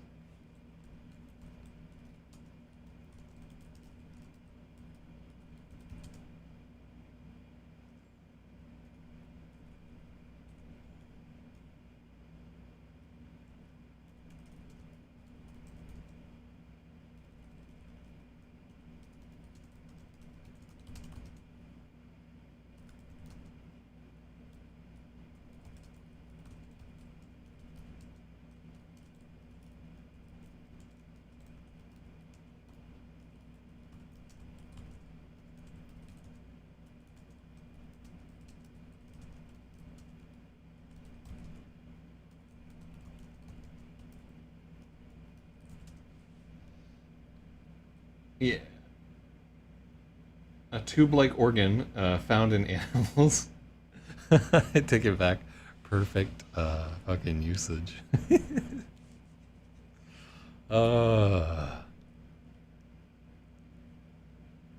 Terry's just the first.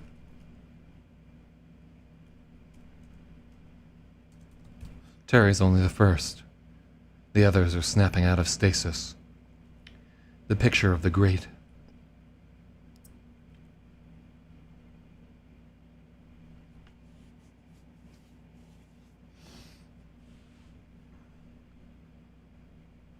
A picture of the great.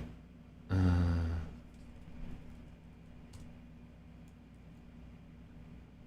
want something bigger. Vision. That's all we need. Yeah. The vision of the great mass is still burning in Gary's mind. All he has to do is submit, call off his dogs, and he can have it all. The Pope of Manhattan, riding a high that never ends. Alright, so that's why we didn't use Pope above.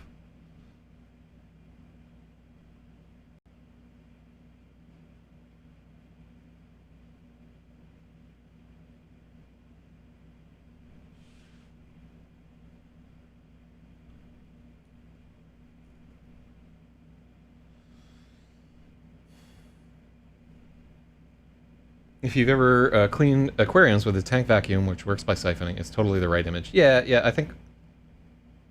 How would a hammer siphon into something? I think because we're talking about things that don't actually exist here, we don't have to be 100%. I don't think it'll knock a reader out of the story. I think, like... And I don't have a better word for it there. If we can come up with a better word for it, I'll definitely consider making a change. But I'm okay with it. I think... Spathy, though, I'm going to give him a point because objectively and semantically, he's absolutely right. So, but I'm also going to give.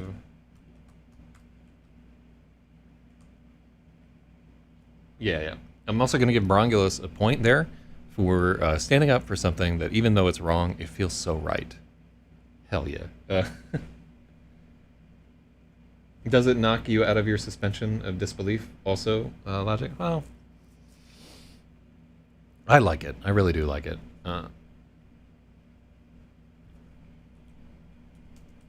It siphons away, too. It siphons away into the force field.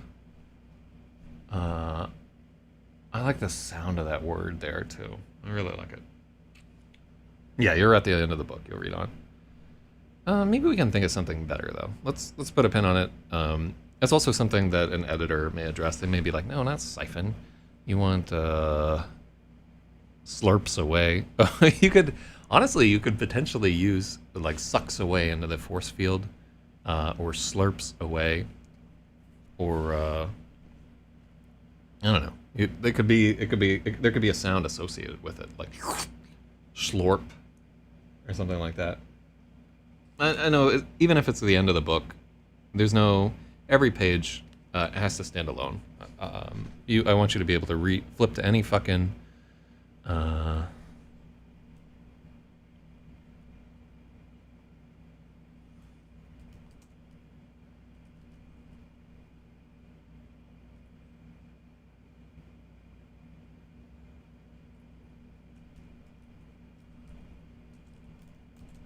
Hope Gary, riding a high that never ends. I want to be better. Maybe a week from now, when the post-near-death experience glow... When the near-death experience glow had worn off a little, he would have gone the other way. But Gary still remembers the infinite mercy of the angels in the ER. All around him he can feel the men who believe in him.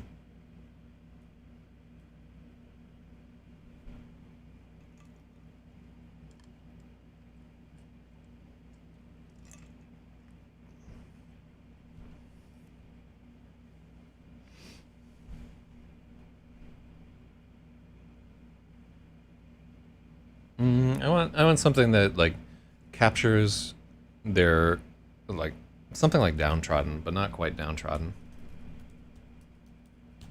Downtrodden is too archaic. Destitute.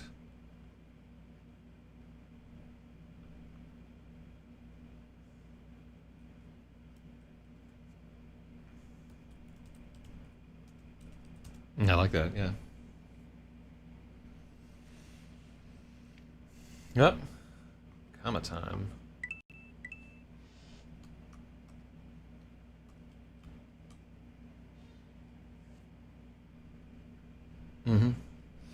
Yeah, like it's one where you kind of come around to it right there. And we don't use it again. It's the only place in the book where I think the word siphon ever occurs. Oh, let me not... Yeah, it's one use in the book. We can get away with it. I can't believe they didn't siphon gas at some point. I usually have that in a story. Alright.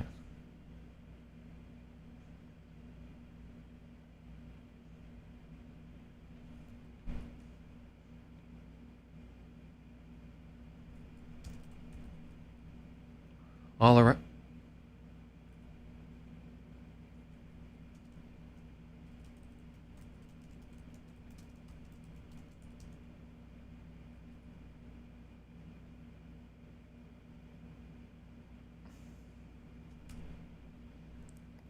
Maybe a week from now, when the near-death experience glow had worn off a little, he would have gone the other way.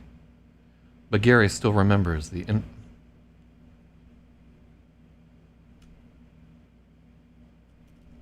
Still remembers the angels in the ER.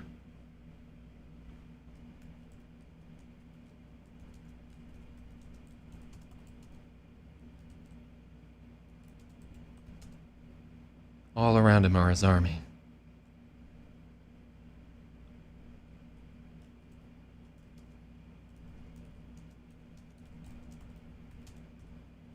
His men are all around him.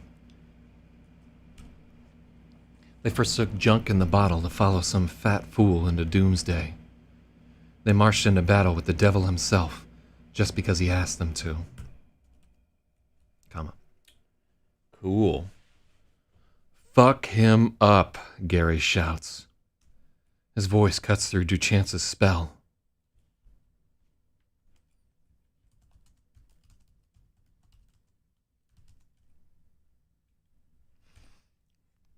His voice cuts through the last remnants of Duchance's spell. I wonder if there's... I could call it Duchance's Dweomer, but that's the only D word for magic that I know. The army is unleashed. Gary can feel adrenaline pumping.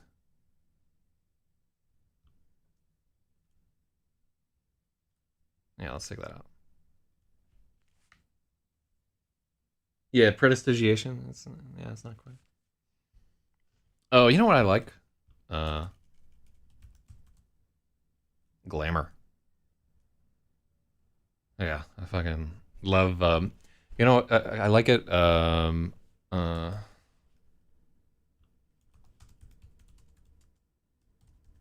glamour of evil. Do you reject the glamour of evil? Usually, do you reject the glamour of evil? Okay, and it looks like they use reject Satan and the glamour of evil. Yeah. His voice cuts through the last remnants of Duchance's glamour. The army is unleashed. A great howl begins. Every voice is screaming in unison as they rush the man in gray.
Hmm.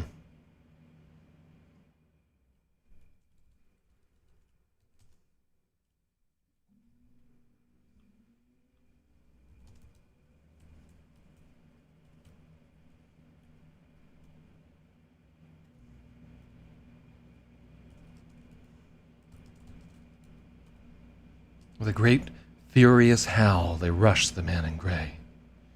Above it all, the sky is erupting.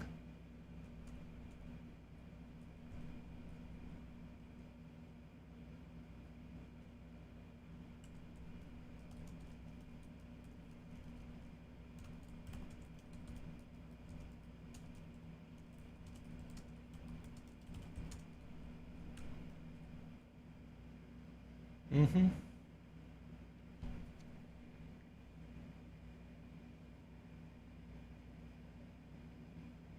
Yeah, glamour can also be spelled with Glammer, GLM. Yeah, it's a weird word. Um, Phonus themes, or phones themes. Neat. Gl. Yeah, I wonder why the gl became like a vision thing. Glowering. Uh, uh, yeah. The. Yep. The more you know. uh, uh. All right. Yeah, it's been 2 hours. I'm feeling it.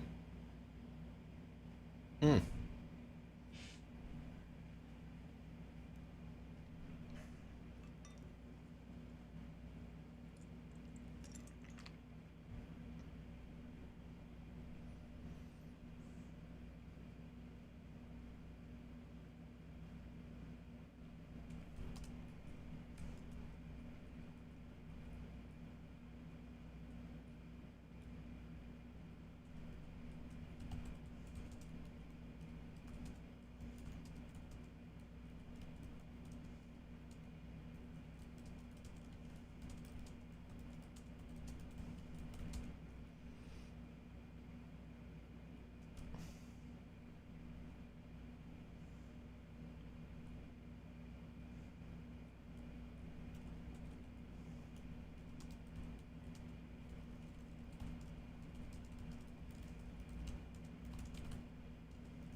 Denied. The man in gray points at Gary and snaps his fingers. Gary feels a sharp twinge in his chest, then an explosion of agony. It's like his heart has burst.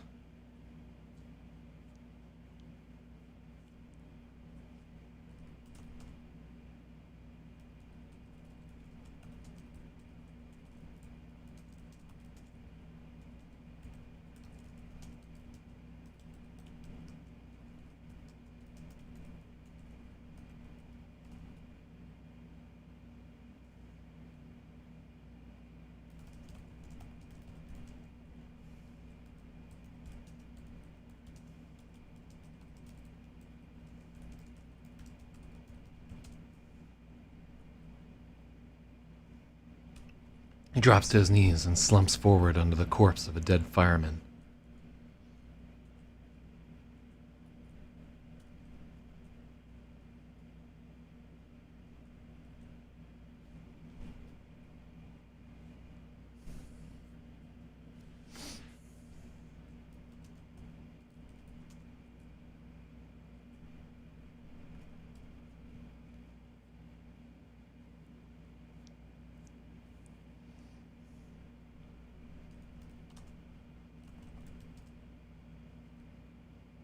My heart.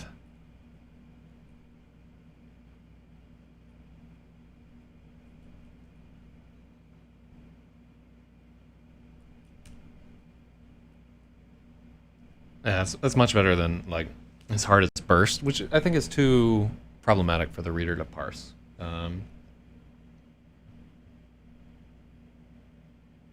Proto-Indo-European glend. To shine, sparkle, or to look. Neat. Fucking Proto-Indo-European. Wait, what's the Indo in Indo-European? It's not Indonesia. What does Indo mean? Like, the only Indo I know about is what I smoke with Smoop Dogg. A Smoop Dogg? As I'm rolling down the street. Sipping on gin and juice. Andean, huh.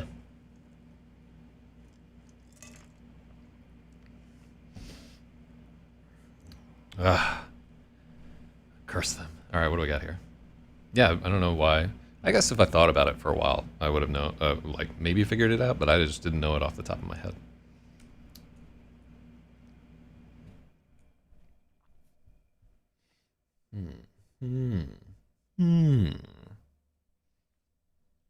Oh, okay, and then Sino would be Chinese. So, like, Indo would be India, and then Sino. Okay, cool.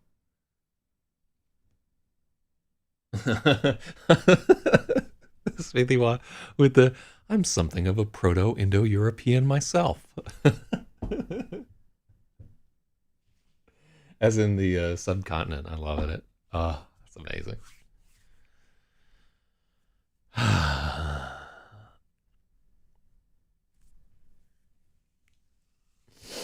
Oh, it's a slog, boys. It is definitely a marathon, not a race.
Oh, good morning there.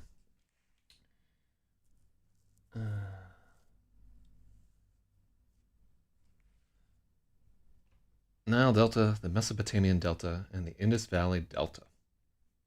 and then the Yangtze River floodplain. Speaking of which, like shout outs to the CIA for sabotaging the Three Gorges Dam so that China doesn't just run the world in a second there.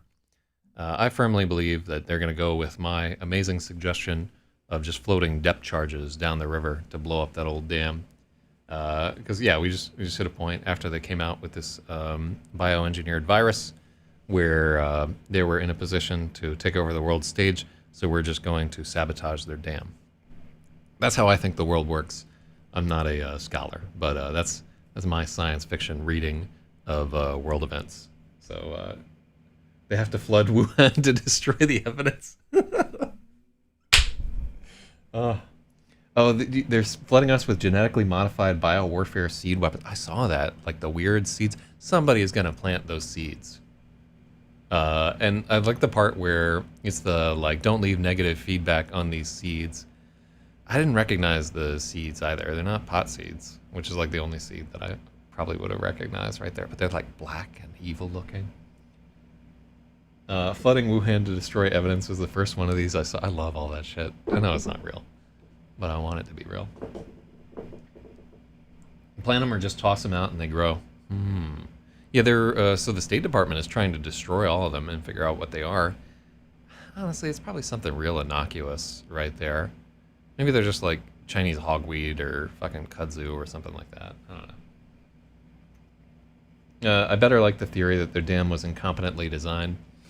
When we say incompetently designed, I think a dam that they build that's that big, that holds together for any amount of time is pretty impressive. I mean, what the fuck? That thing is gigantic. But yeah, they're doomed. It's all over.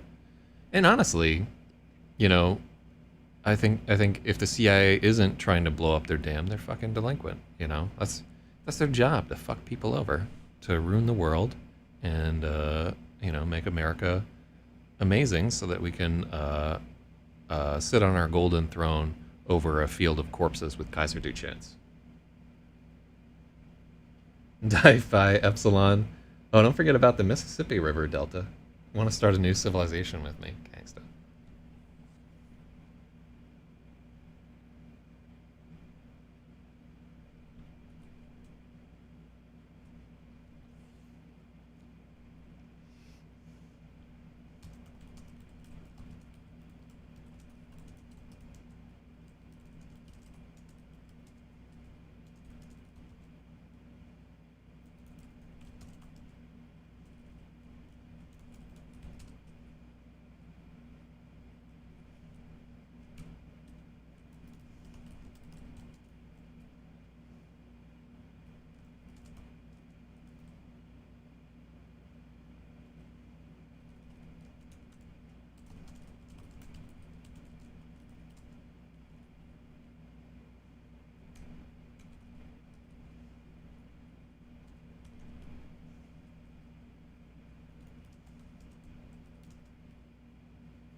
As he lies dying in the street, Gary can see through the veil of illusion wound around Kaiser Duchance. He's a giant. A titan somehow bound inside the frame of...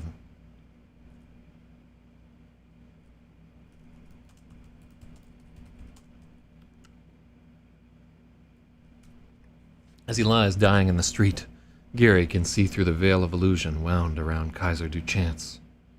The man in gray is no man at all. He's a giant. A titan somehow bound inside a human frame. A being made from lines of pure force, curving, arcing strands of letters in 1,000 languages.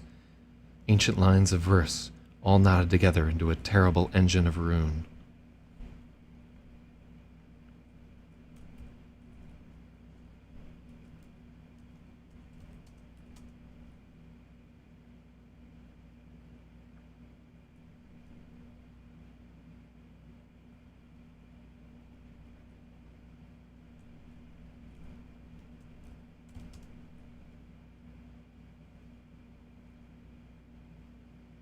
Chains of glowing letters in 1,000 languages.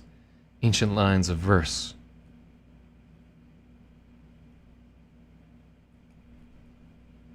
All knotted together into a terrible engine of rune. A god. Yeah,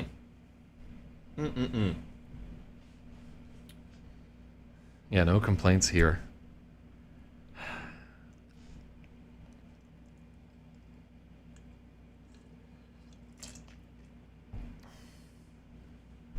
Yeah, I wonder. So China's really working this like Civil War 2.0 angle. And I gotta tell you, it's pretty difficult to reason with some of these ACAB, everything that has ever been created on the earth is racist type people. They really are kind of a pain in the ass. I don't see any getting through to some of those folks. So they're doing a decent job there. What are we doing to destabilize China in the meanwhile? They got them Uyghurs. They got their dam about to pop. They're going to get fucked way worse than us in the global warming. Maybe we'll just accelerate global warming so that Shanghai and Beijing and fucking everywhere else is just completely underwater. And we'll just give up fucking New York and New Orleans, and that's about it. Maybe Miami. Good riddance. It's all lies. A huge proportion of any feed is manufactured by software. Yeah, it is crazy how like distorted the narrative has to be at this point by like bot farms and troll brigades and so forth. Brongulus says, "Okay, the current commentary feels aimed at me." What are you, Chinese? Bradius? What do we got there? We can take over Canada if we really need to. Honestly, we should have annexed Canada a long time ago, along with Mexico. What are we doing? We should have the continent. And we should be working on South America, too. Manifest destiny, motherfuckers. We need to...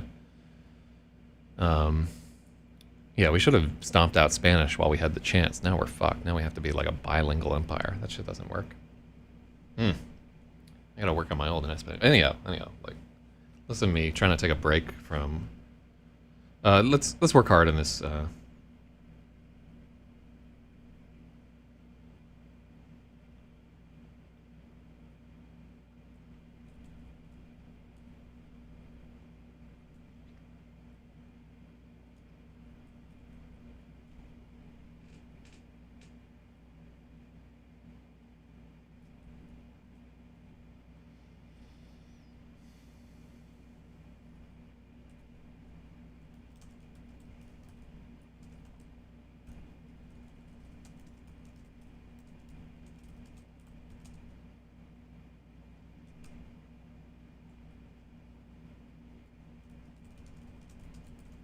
Dying in the rain.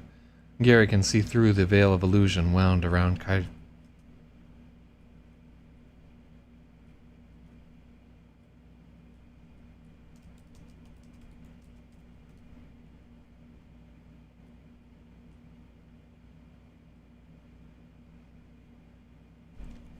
Annex Canada, and then what? Translate all our street signs into French? No, thanks. Yeah, I think it's weird, but we just kind of forgot how useful it was to have like an empire just crush everybody and then force them to speak the same language and then force them to like adopt the same customs and use the same currency and so forth. I think that needed to happen at some point. Really, things kind of went the wrong way in the years. And a lot of this is the Russians' fault. They screwed up everything by opposing us. Yeah, if we had just kept those tanks rolling, man, and there were some people that wanted to. I mean, we would have lost. But, you know, we had a few years when we had the big one, and nobody else did. And we were just like, nah, you know what? Let me work on the lawn. And, you know. But it does seem like there needs to be a stage of human development where we share a universal language and start moving towards some of these planetary goals, such as terraforming and so forth. Anyhow, not even going to say it, lest it result in a lecture. Bradius is like deep breathing. He's like, I know they're saying some real stupid shit right now. I'm going to stop.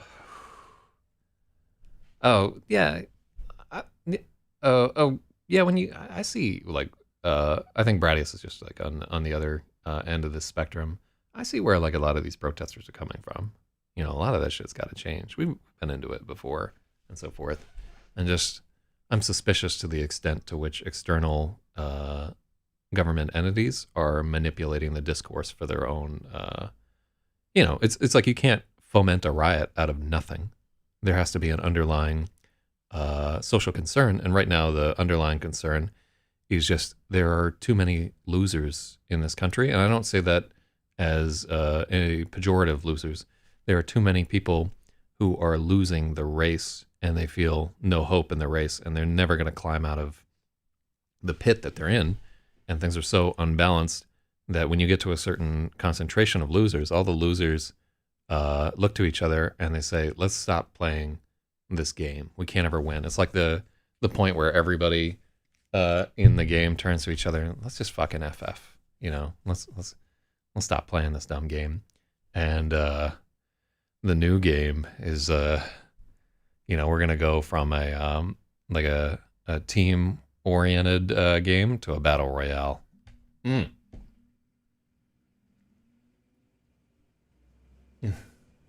That's not wrong. Some of the things that you're saying, but there are 9-year-olds in this conversation who normally don't get a spot at the table. That's true too. This is like for the first time, the discourse isn't manipulated by just big media agencies. There are people who have platforms who never would have been able to speak previously, and we don't know how to deal with it. They didn't make it through the gauntlet to adulthood, like dying from drinking 4 monsters or ingesting mystery powders. I guess that's true too. It's an interesting time. Does this paragraph work though? That's what I'm really. This is a critical paragraph in the story. Dying in the rain.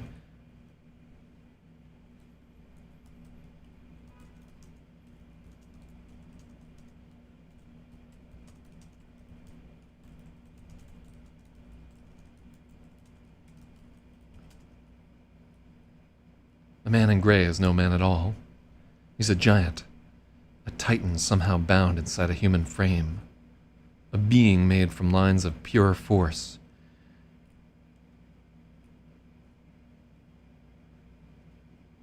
Chains of glowing letters in 1,000 languages. Ancient lines of verse, all knotted together into a terrible engine of rune. A god. Yeah, I like it.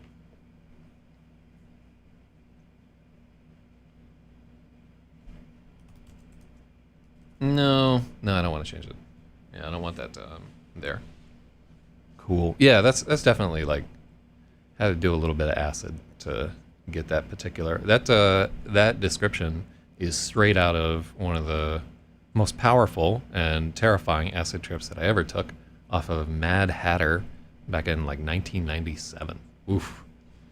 That was some serious acid. That was back when there was still the guy making the shit in the like the underground silo or whatever there. Um, the Rainbow Family, all that nonsense. Mm. Yeah.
Gary wants to cry out. He needs to warn his friends it's hopeless, to scream for retreat. But there's no breath left in him. There's only the dwindling light, the steady approach of a cold and limitless void.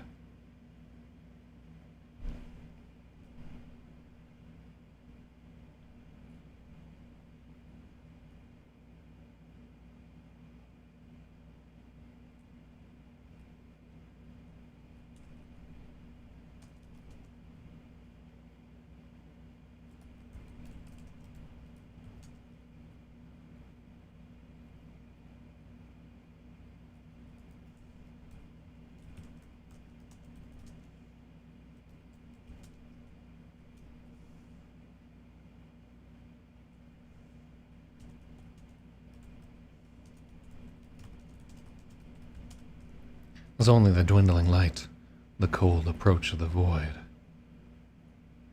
The thunder roaring overhead seems 1,000 miles away. Dying isn't any better the second time around. Wait. Crystal Cole? I partied in that silo? I had no idea what it was or what they were doing, anything hinky in there. They just had raves in there. I didn't know that there was people raved in the fucking Crystal Cavern. Hell yeah. Oh, that's amazing. Crystal Cole. I didn't know that. Holy shit. That's amazing, Logic.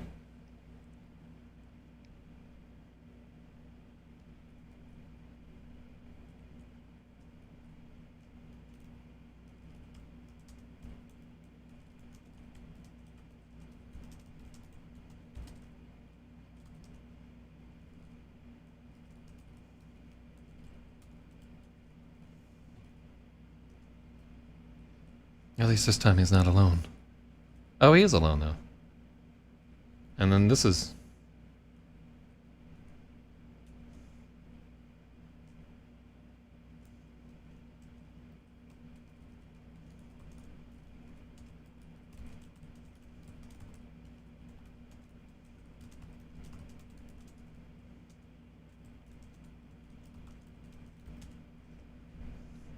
As Gary fades, the woman who killed him the first time isn't doing any better.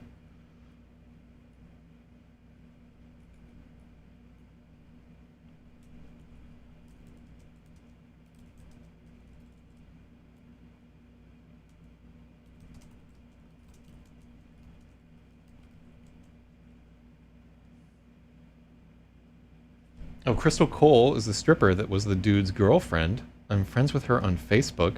90s rave scene people. That's fucking amazing. I wonder if raves will make a fucking comeback and all this corona shit. Like underground fucking dance parties. Because the cops have so much other shit to worry about. And now there's like this this element of danger, even more so because everybody's going to catch the bug. Loving it. That's gangsta. I like the quickening of excitement. Maybe raves will come back. Oh, they were like terrible and amazing at the same time. I'd be so much better at it now. It was just so fucking awkward back then. All right.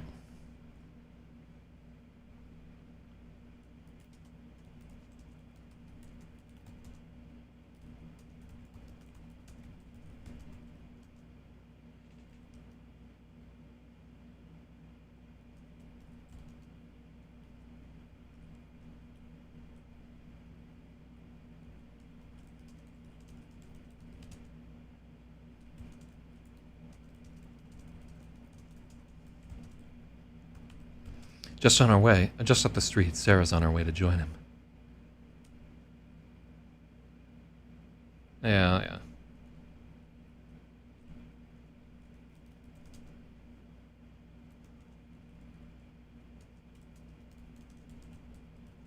Sarah's about to join him.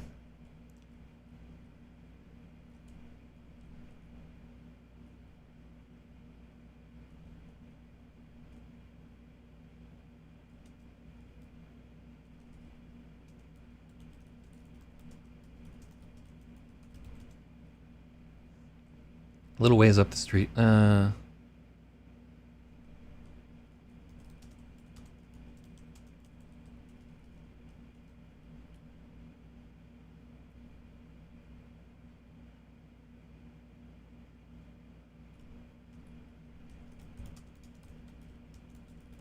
Half a block away, Sarah's about to join him. I like that. Yeah. Yeah, she's dying, though. It ain't working. I'm gonna go to the fire truck, look for a defibrillator, Lemon shouts. He's getting nothing back from his compressions. What do I do? Maybe asks, but Lemon has already left him.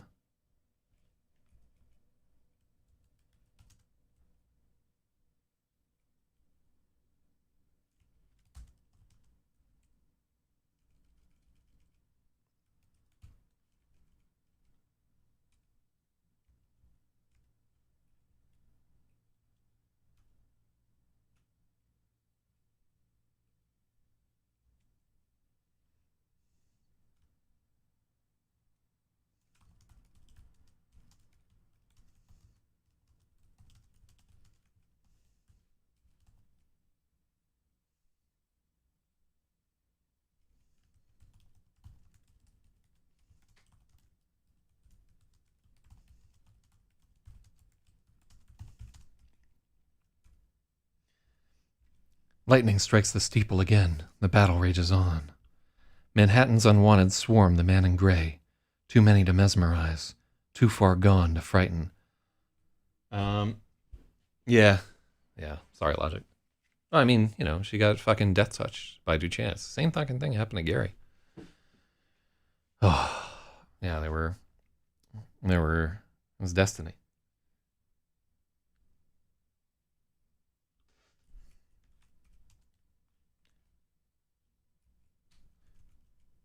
Lightning strikes the steeple as the battle rages on. Lightning strikes the steeple once more as the battle rages on.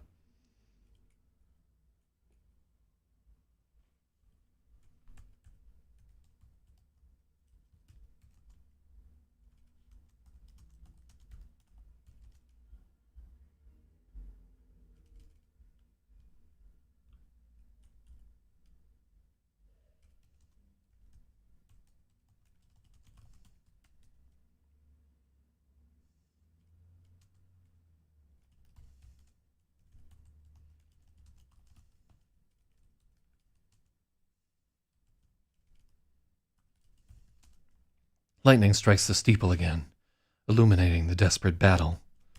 Manhattan's unwanted swarm the man in gray. Too many to mesmerize, too far gone to frighten. I like that.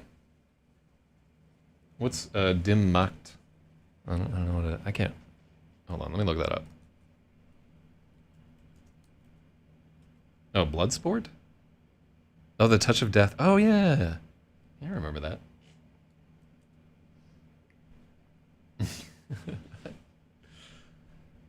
Yeah. So we're getting... Something is grammatically wrong with this sentence. Manhattan's unwanted swarm the man in gray. Too many to mesmerize. Too far gone to frighten. I like that sentence the way that it is. Maybe an editor will take a whack at it. They swing at him with sledgehammers and rakes. They jab at him with shovels and garden shears. Kaiser is alive with action. His hands dart out to snap axe handles and arms like twigs.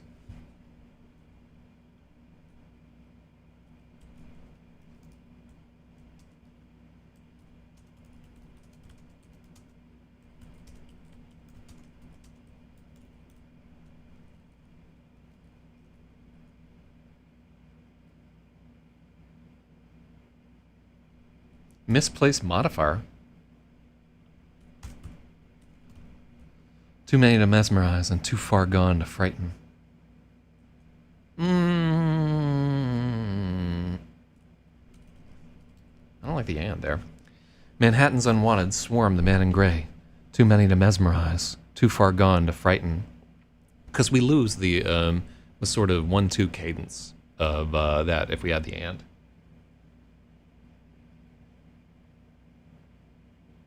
The too many. Oh.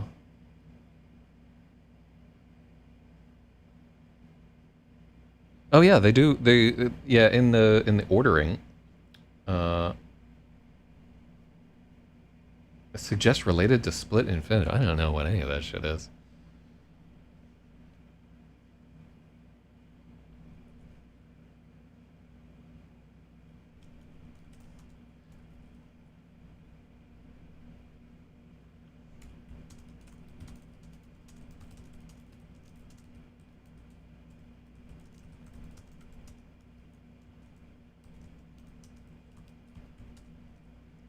There are too many of them to mesmerize. They're too far gone to frighten. I like that. Manhattan's unwanted swarm the man in gray. There are too many of them to mesmerize, and they're too far gone to frighten. Okay, cool. Hopefully that's not significantly worse. Usually modify the first noun to the left, not the second, like here. Yeah, exactly right. That's neat. So yeah, I think we solved that a little bit. It's still wrong. You know, I'm cognizant that this is wrong. But maybe it's a little better that way. Okay. Oh, let's try again. Lightning strikes the steeple again. Once more. Illuminate illuminating the desperate battle. I like that too, where we have like a cause and effect. Manhattan's unwanted swarm the man in gray.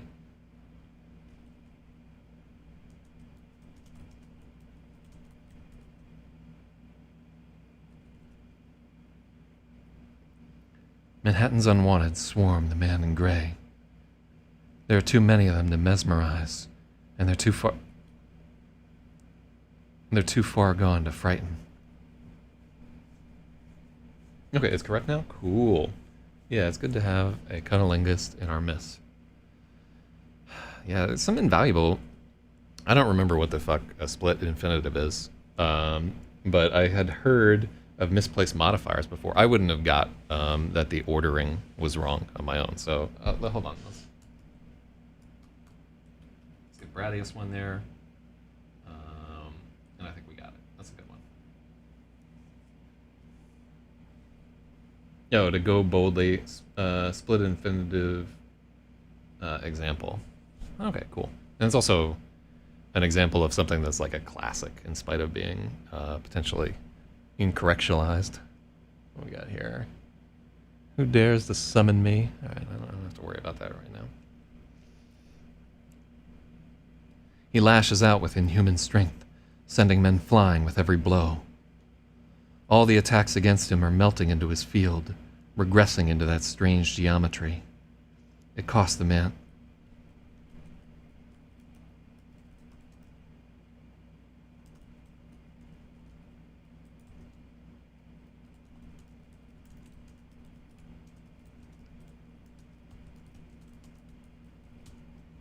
Each man who dares to attack him loses an arm or worse.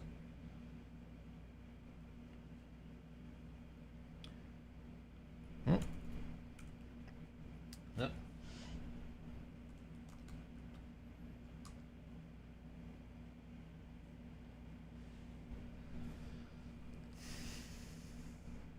Still they come, screaming in fury, howling revenge for their flat fallen savior. Look at all these commas.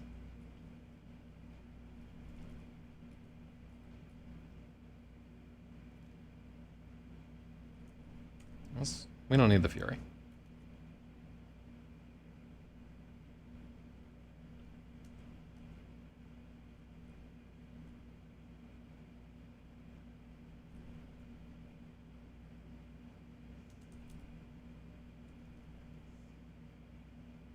Where the Home Depot doesn't have a fucking machete. Oh, god damn it.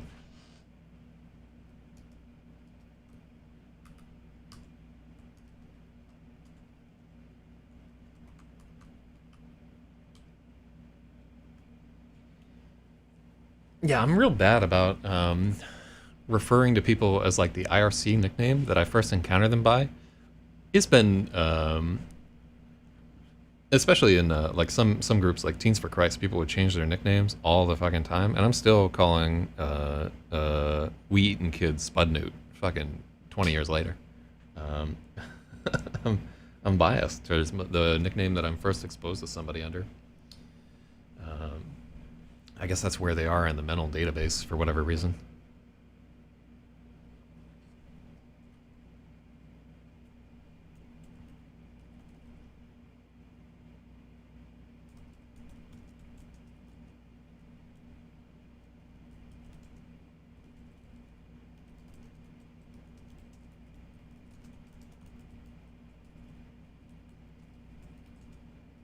Terry has whipped out a giant knife to replace his hammer. He's chopping away at Duchance like mad.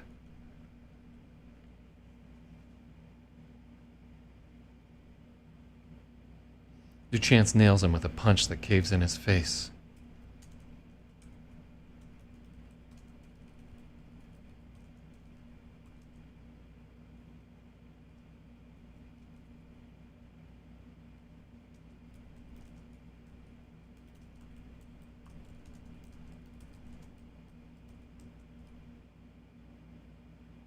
Okay, this is not a good paragraph.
Um, so yeah, Terry was so Terry is the first guy that Gary runs into on the street. Terry's a methamphetamine addict who approached Gary back in either chapter 2 or chapter 3, asking him for money, and then Gary started reading his thoughts and realized that Terry was like very close to on the verge of like fucking burning out and like having his heart explode or whatever. And the two of them had like a heart to heart. And Terry is like the first of Gary's followers. So he's a recurring bum. Aren't all bums kind of recurring? Um, they really are. Can't get away from them.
Yep. Oh yeah, what's up? Kanzo Design right there.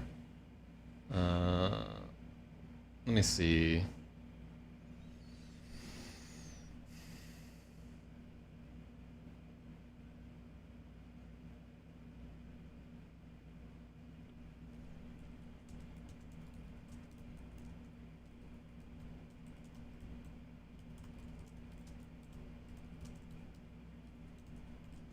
Clutching his ruined mouth. Yeah, there we go. A lot of action in this scene. Your chance nails him with a straight right that caves his face in. The cleaver goes flying as Terry rolls away, clutching his ruined mouth. Robeson lifts a maul high over his head and brings it down like he's splitting wood.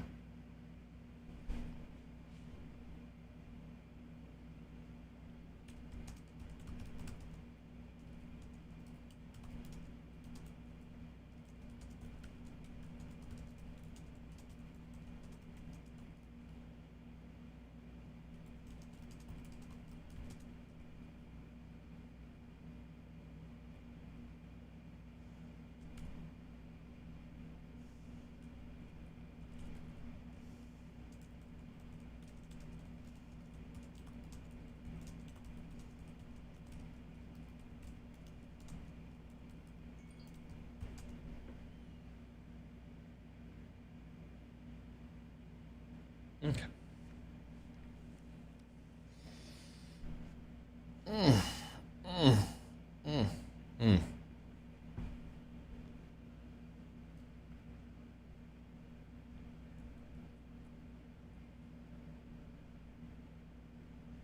What did Robeson... let's have it be an X.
Mm-hmm.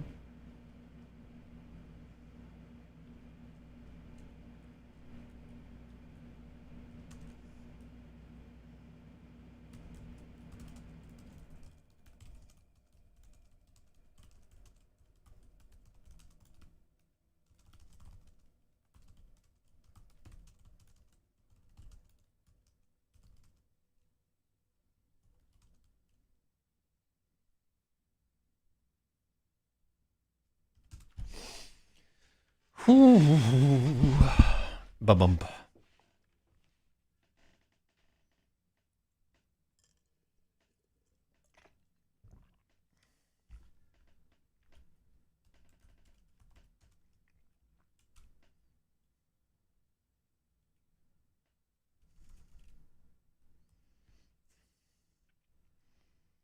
Robeson lifts his axe high overhead and brings it down with all of his strength.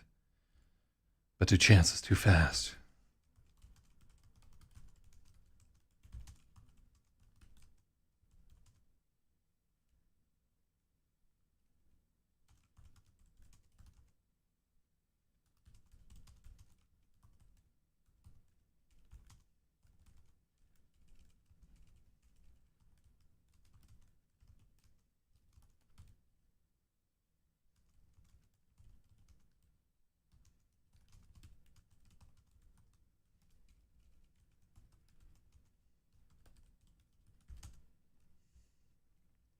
In a singing arc that ends with Robeson decapitated. Ooh.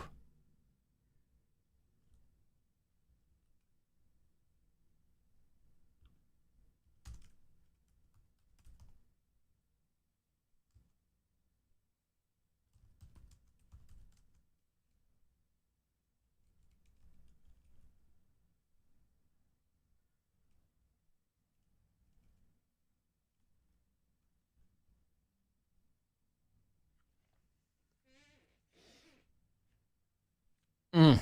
Yeah, it's hard to work decapitated into a sentence.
Mm.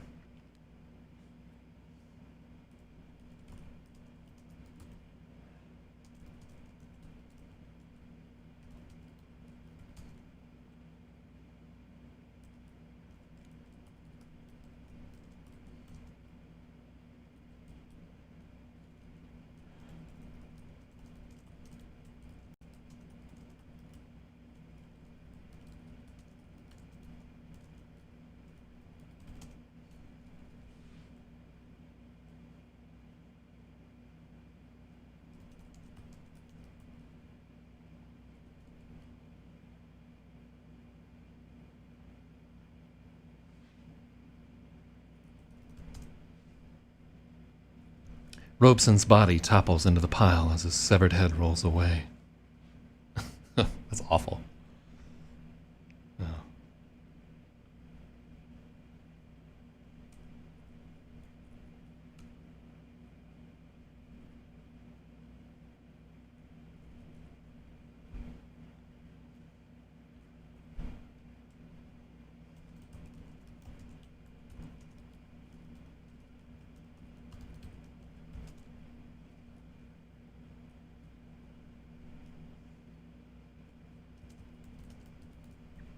They never break. Nothing can touch due chance. Gary's army keeps up their hopeless fight. They never break. Man after man, they throw themselves into the grinder, spending their lives for a single swing of a bat. Any one of them could be the one who brings the giant down.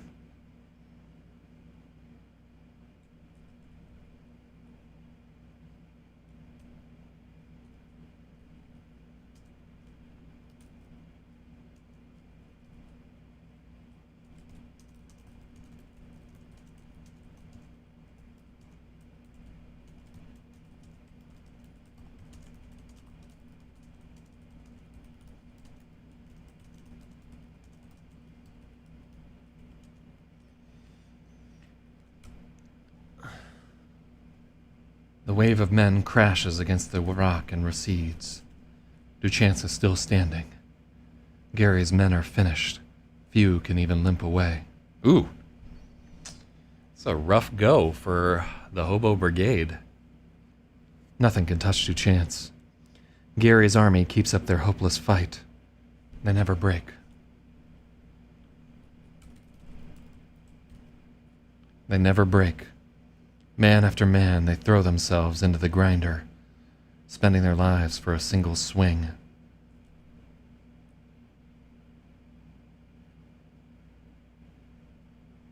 Any one of them could be the one. Yeah, let's stick that down. I like the thought of...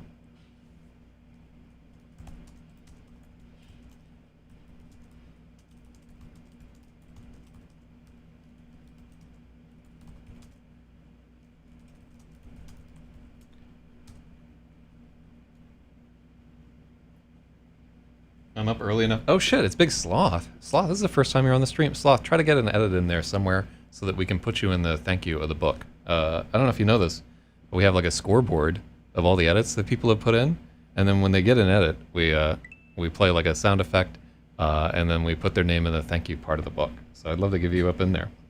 But yeah, you're up early as fuck. It's got to be fucking... What is it, like almost 7 a.m. where you're at? It's wild. Yeah, I just got rid of the whole sentence there. Each is hoping he'll be the one to bring the giant down. Each hopes.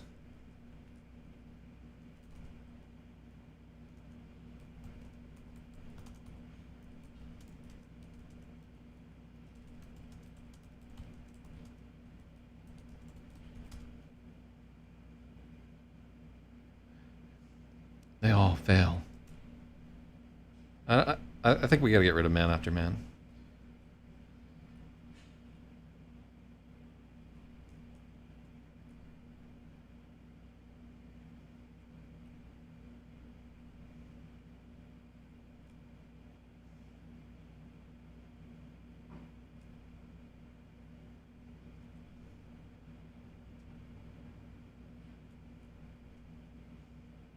They all fail.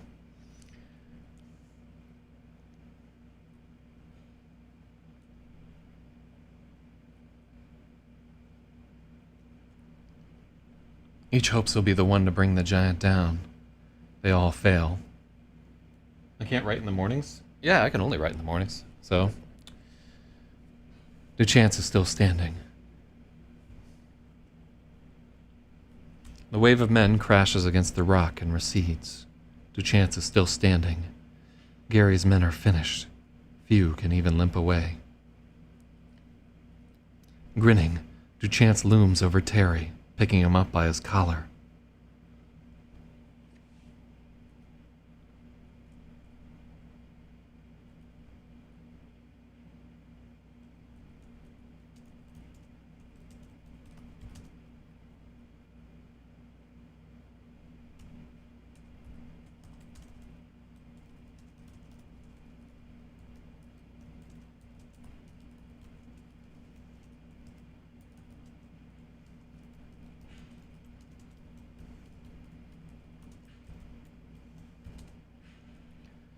Grinning, Duchance...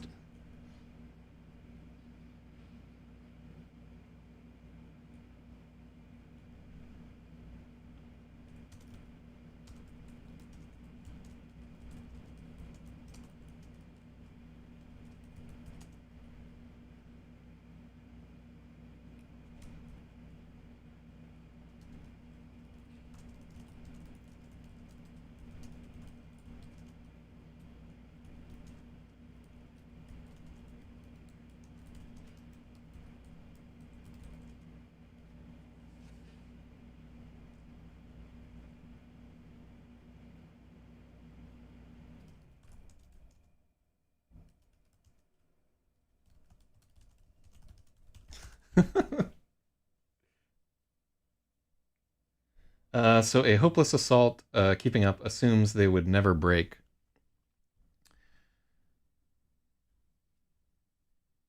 I know that that's redundant. There, we're like saying, yeah, let's just take it out.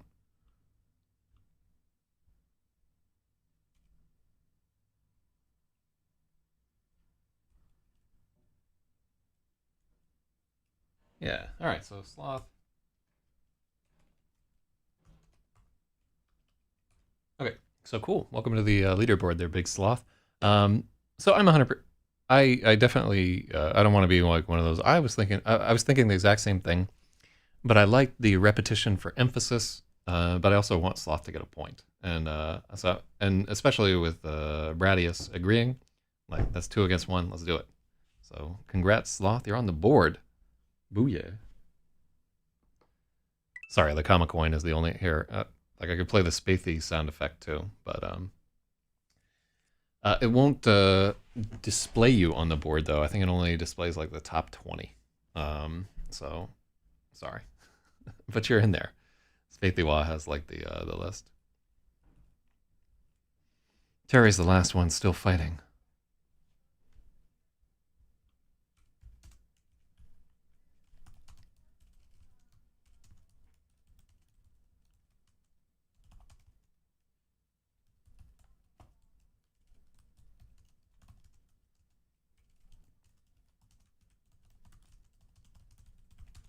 Trying to stab Duchance in the foot. I like that he's got like a screwdriver.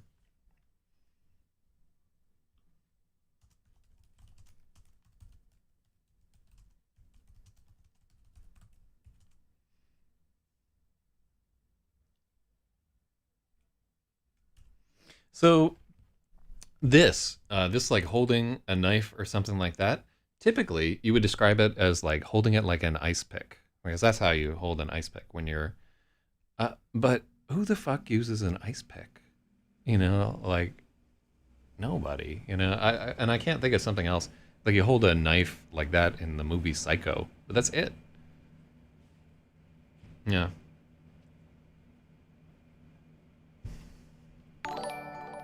No, big sloth. Thanks for the subscribe right there. Hell yeah. He crawls forward, clutching a screwdriver like an ice pick, trying to stab Duchance in the foot. I really like that. It's such a great image. I kind of want it to be what finally gets through.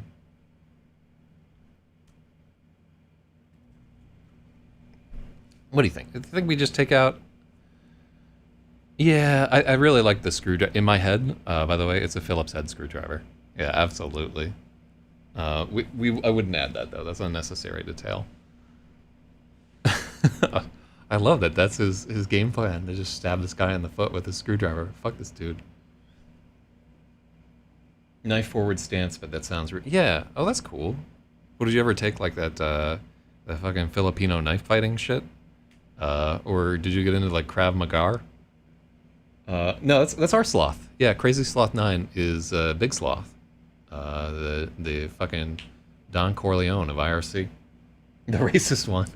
That's not how I think of sloth. The racism is just like an unfortunate side effect of my friendship with sloth. You know? Like I think of him more as like the evil genius and a fucking what else have we got there? Like World of Warcraft troll and JK, I'm not racist. Oh, did you stop being racist? Good job. Well done. I mean, why would you even bother to be racist out there in fucking Montana? There's no black people there. Yeah. Yeah. Oh shit. Oh, you were in LRH IRC last night? I went to bed at like 5 p.m. and I fucking missed you. It's killing me.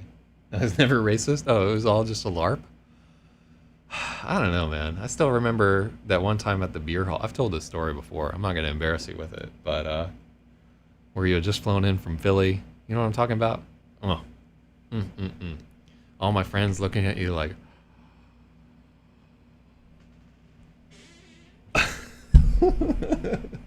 No, I'm not going to get into it. We got to edit. Grinning, Duchance looms over Terry. Grinning, Duchance looms over Terry and picks him up by his collar. Blood pours from Terry's mouth.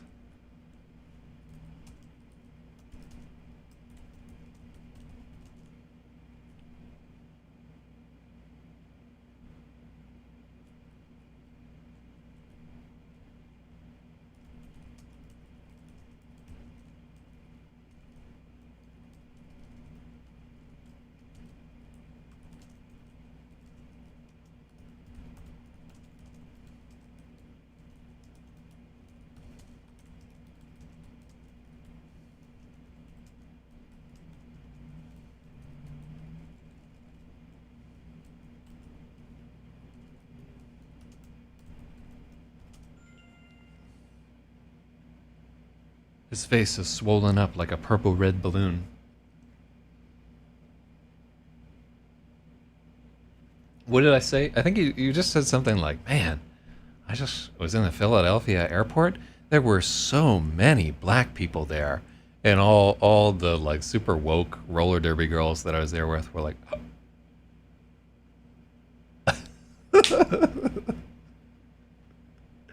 oh, oh God. Yeah, they were just like, what the fuck is this? I didn't care. I got drunkish. I can't believe I tried to drink with you. Fuck. I was real hungover. That wasn't racist. Sure it wasn't. Sure it wasn't. Well, they errantly assumed that it was racist. Spethy's comment about Duchance. Wait, where is it? Duchance remove and Dunchance. Oh yeah.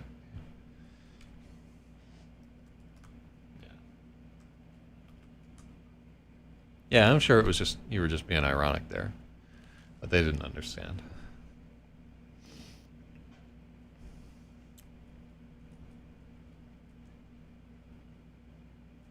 I think it should be nose and cheekbones. His nose and cheekbones are shattered. His face is swollen up like a purple blur.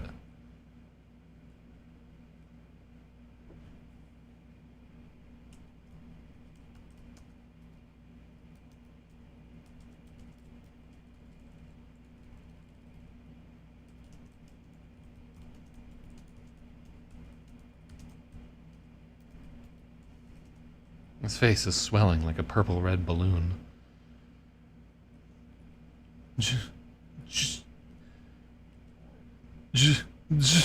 Jesus, Terry blubbers.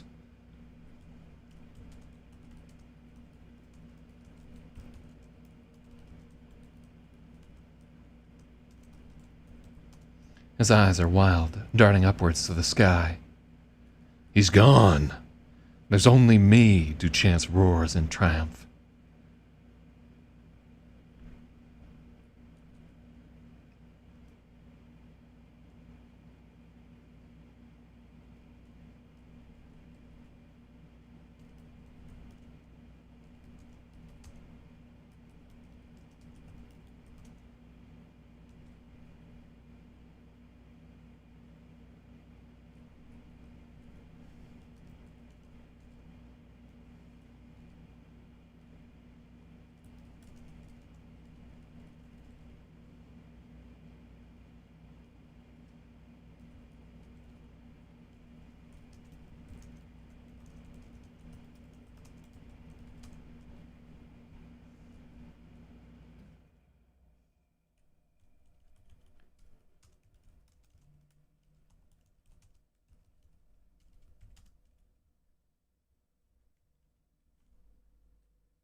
Terry makes a ghastly smile.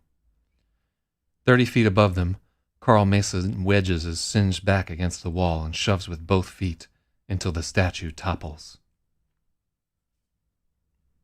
Let's take a look.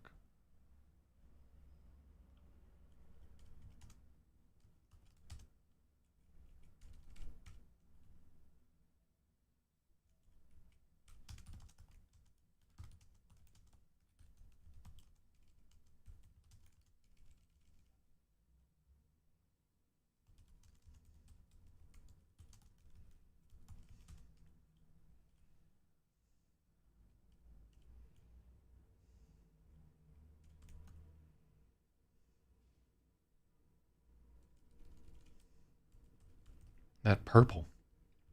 Yep. Oh, yeah, yeah. I like that a lot. Thank you. It's seldom that I get like a whole sentence.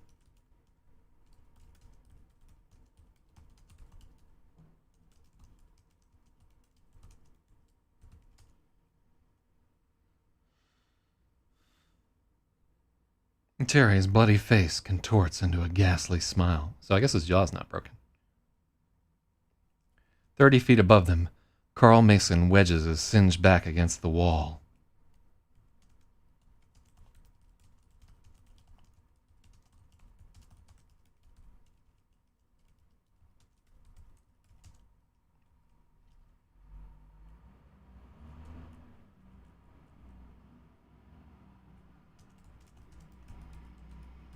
"30 feet above them in the alcove, Carl Mason wedges his singed back against the wall. He shoves with both feet until the statue topples. The second coming is 900 pounds of alabaster marble. Jesus arrives right on top of Kaiser Duchance. The force bubble strains and then collapses under the mass of the Savior." Stone. Could I call him the Stone Savior?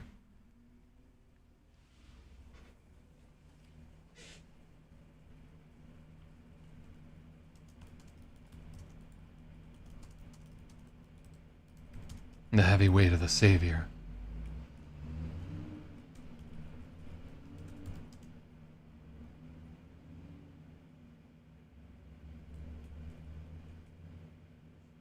Let's call him. The force bubble strains and then collapses under the weight of the Stone Savior. Terry rolls away as Duchance is crushed.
Singed, bald, and covered in burns, Carl Mason blinks back onto the street.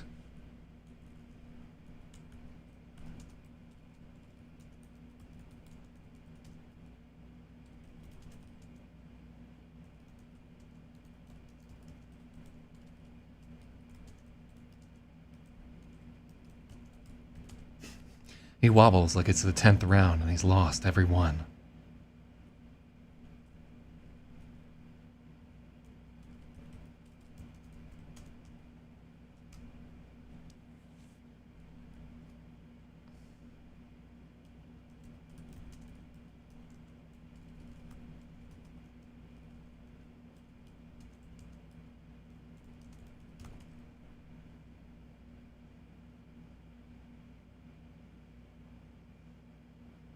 Oh, 12 rounds.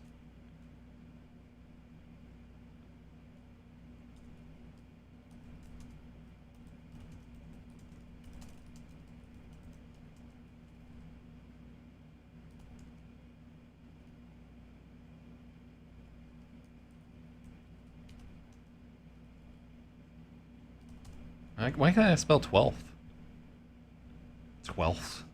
What a weird word that is. Wait, the statue was the Jesus character all along? Gotcha, bitch. I just added that shit. After we were talking about all the Jesus figures in the story. I just added that in this rewrite. Laughing that becomes coughing. The second coming line caught him off guard. Gotcha. That was just in this. I would never have had the Jesus figure in there if not for the edit that we did on stream. What did it used to be? It used to be, so in the first draft of the story, which you may remember, Gary just kept like teleporting over top of him and dropping rocks onto him, like in rapid fire. Like he was just teleporting into like the slow universe thing that we talked about earlier, Slow Town or whatever in New York too, and was like just dropping rocks on people. This is so much better. Oh, just, and it all came from just the work that I did with the guys here. I love that image. Him just like shoving his back against whatever. Yeah.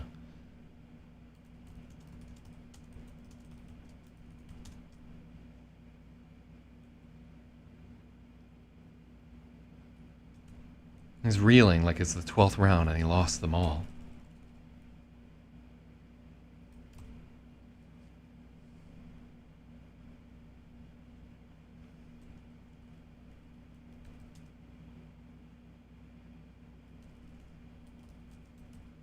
He's reeling like it's the 12th round and he lost every one. Oh, that doesn't work.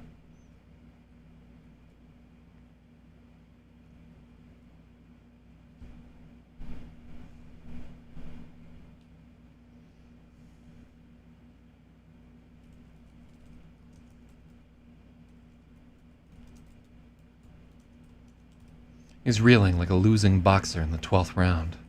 Eh.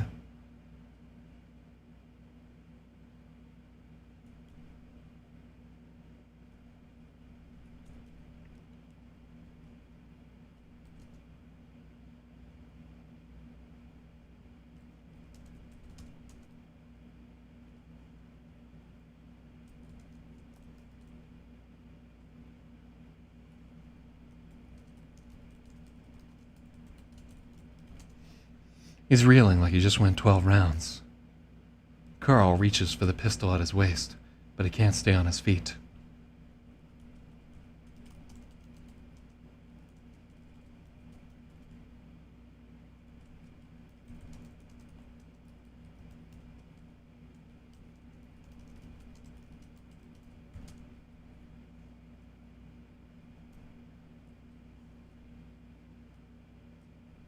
Cool. Carl spill.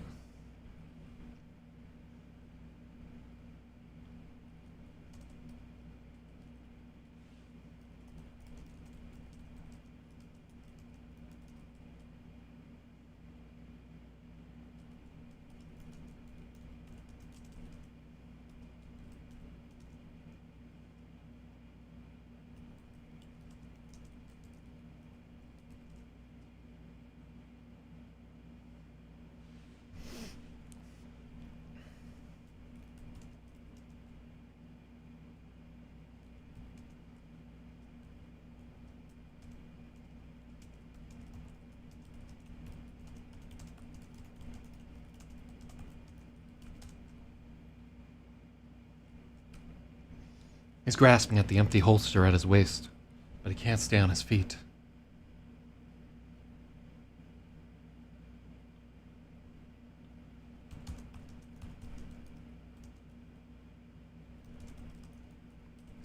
He's grasping at the empty holster on his waist. He can't stay on his feet. All of his strength went into that statue. Carl spills into the pile of vanquished bums, nearly impaling himself on a wrecking bar. Yeah, let's check that out. Because, yeah, there would be all kinds of fucking implements and shit jutting out of there, but it's not the right time. Ugh, Carl spills into the pile of vanquished bums. Cool. So, turns out that the solution all along to Kaiser Duchance, the devil, was Jesus. Y'all need Jesus, as they say. So this used to be 5:16, it's now 5:17. And it used to be 11:07 a.m. Let's think about how long these events took to happen. Okay, so 5:16. So Gary issues the charge. Ludicrous sight. Duchance isn't laughing. Then the dimensional cone and the offer to Gary. All this is 60 seconds right there. Gary, yes. Fuck you, Sinatra, after 1 minute. Gary's only the first. They all attack Duchance, blah, blah, blah, blah, blah. Another 60 seconds. Dying in the rain. Another 60 seconds. Sarah's about to join him. Not happening. That all took 4 minutes. Yep. There we go.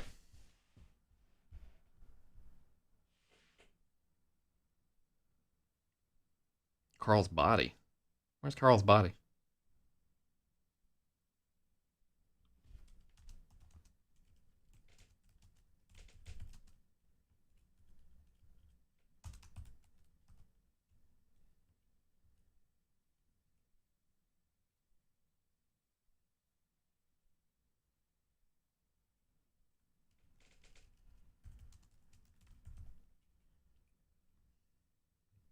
Carl Mason spills into the pile of vanquished bums, and all is still.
Yep. Yeah, we should. Yeah. Okay, cool. So we didn't want to use 2 full names. We do want the full name when he crumples into the ground, utterly defeated. Cool. All right, so that is the end of Kaiser Duchance at page 667. Or is it? We'll find out tomorrow. Chapter 87, No Shock Advised. Right there.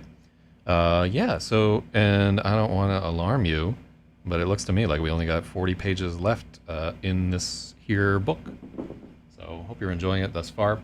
We're almost to the end of the month. I got to post episodes and stuff on Patreon. Thank you so much. Got like, ooh, hell of a showdown here, but I'm not gonna fuck with you. There's more fight to come. Yeah,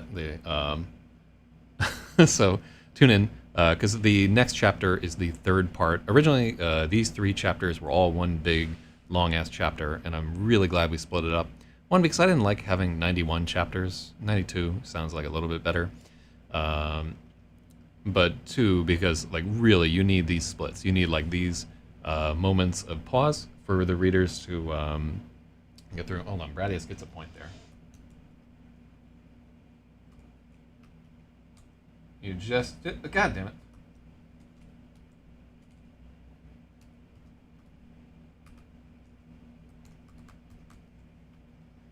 All right, there's still probably like a couple of Bronguluses in there. I'm gonna tabulate when we tabulate this whole shit. I'm gonna merge any errant entries and so forth. But so let me get a look at our standings as we near the close of this endeavor. We're at 345 for Spaethiwa, 268 for Logic, and Brongulus, aka Bradius, is at a very respectable 59 edits. So thank you so much. 2 points for detonating. And Big Sloth got his first edit today, so that's fucking amazing. All right, thank you all so much for participating. We're almost done with this book, and I'm so fucking excited about it. Don't forget, I am going to try and do some kind of like celebration stream when we're done with all this. I can't promise strippers, but I had to wake up at 6 a.m. to get in on this. Hell yeah, that's dedication. All right, thank you all, and we will continue doing this until the story is done. So we have 5 more chapters.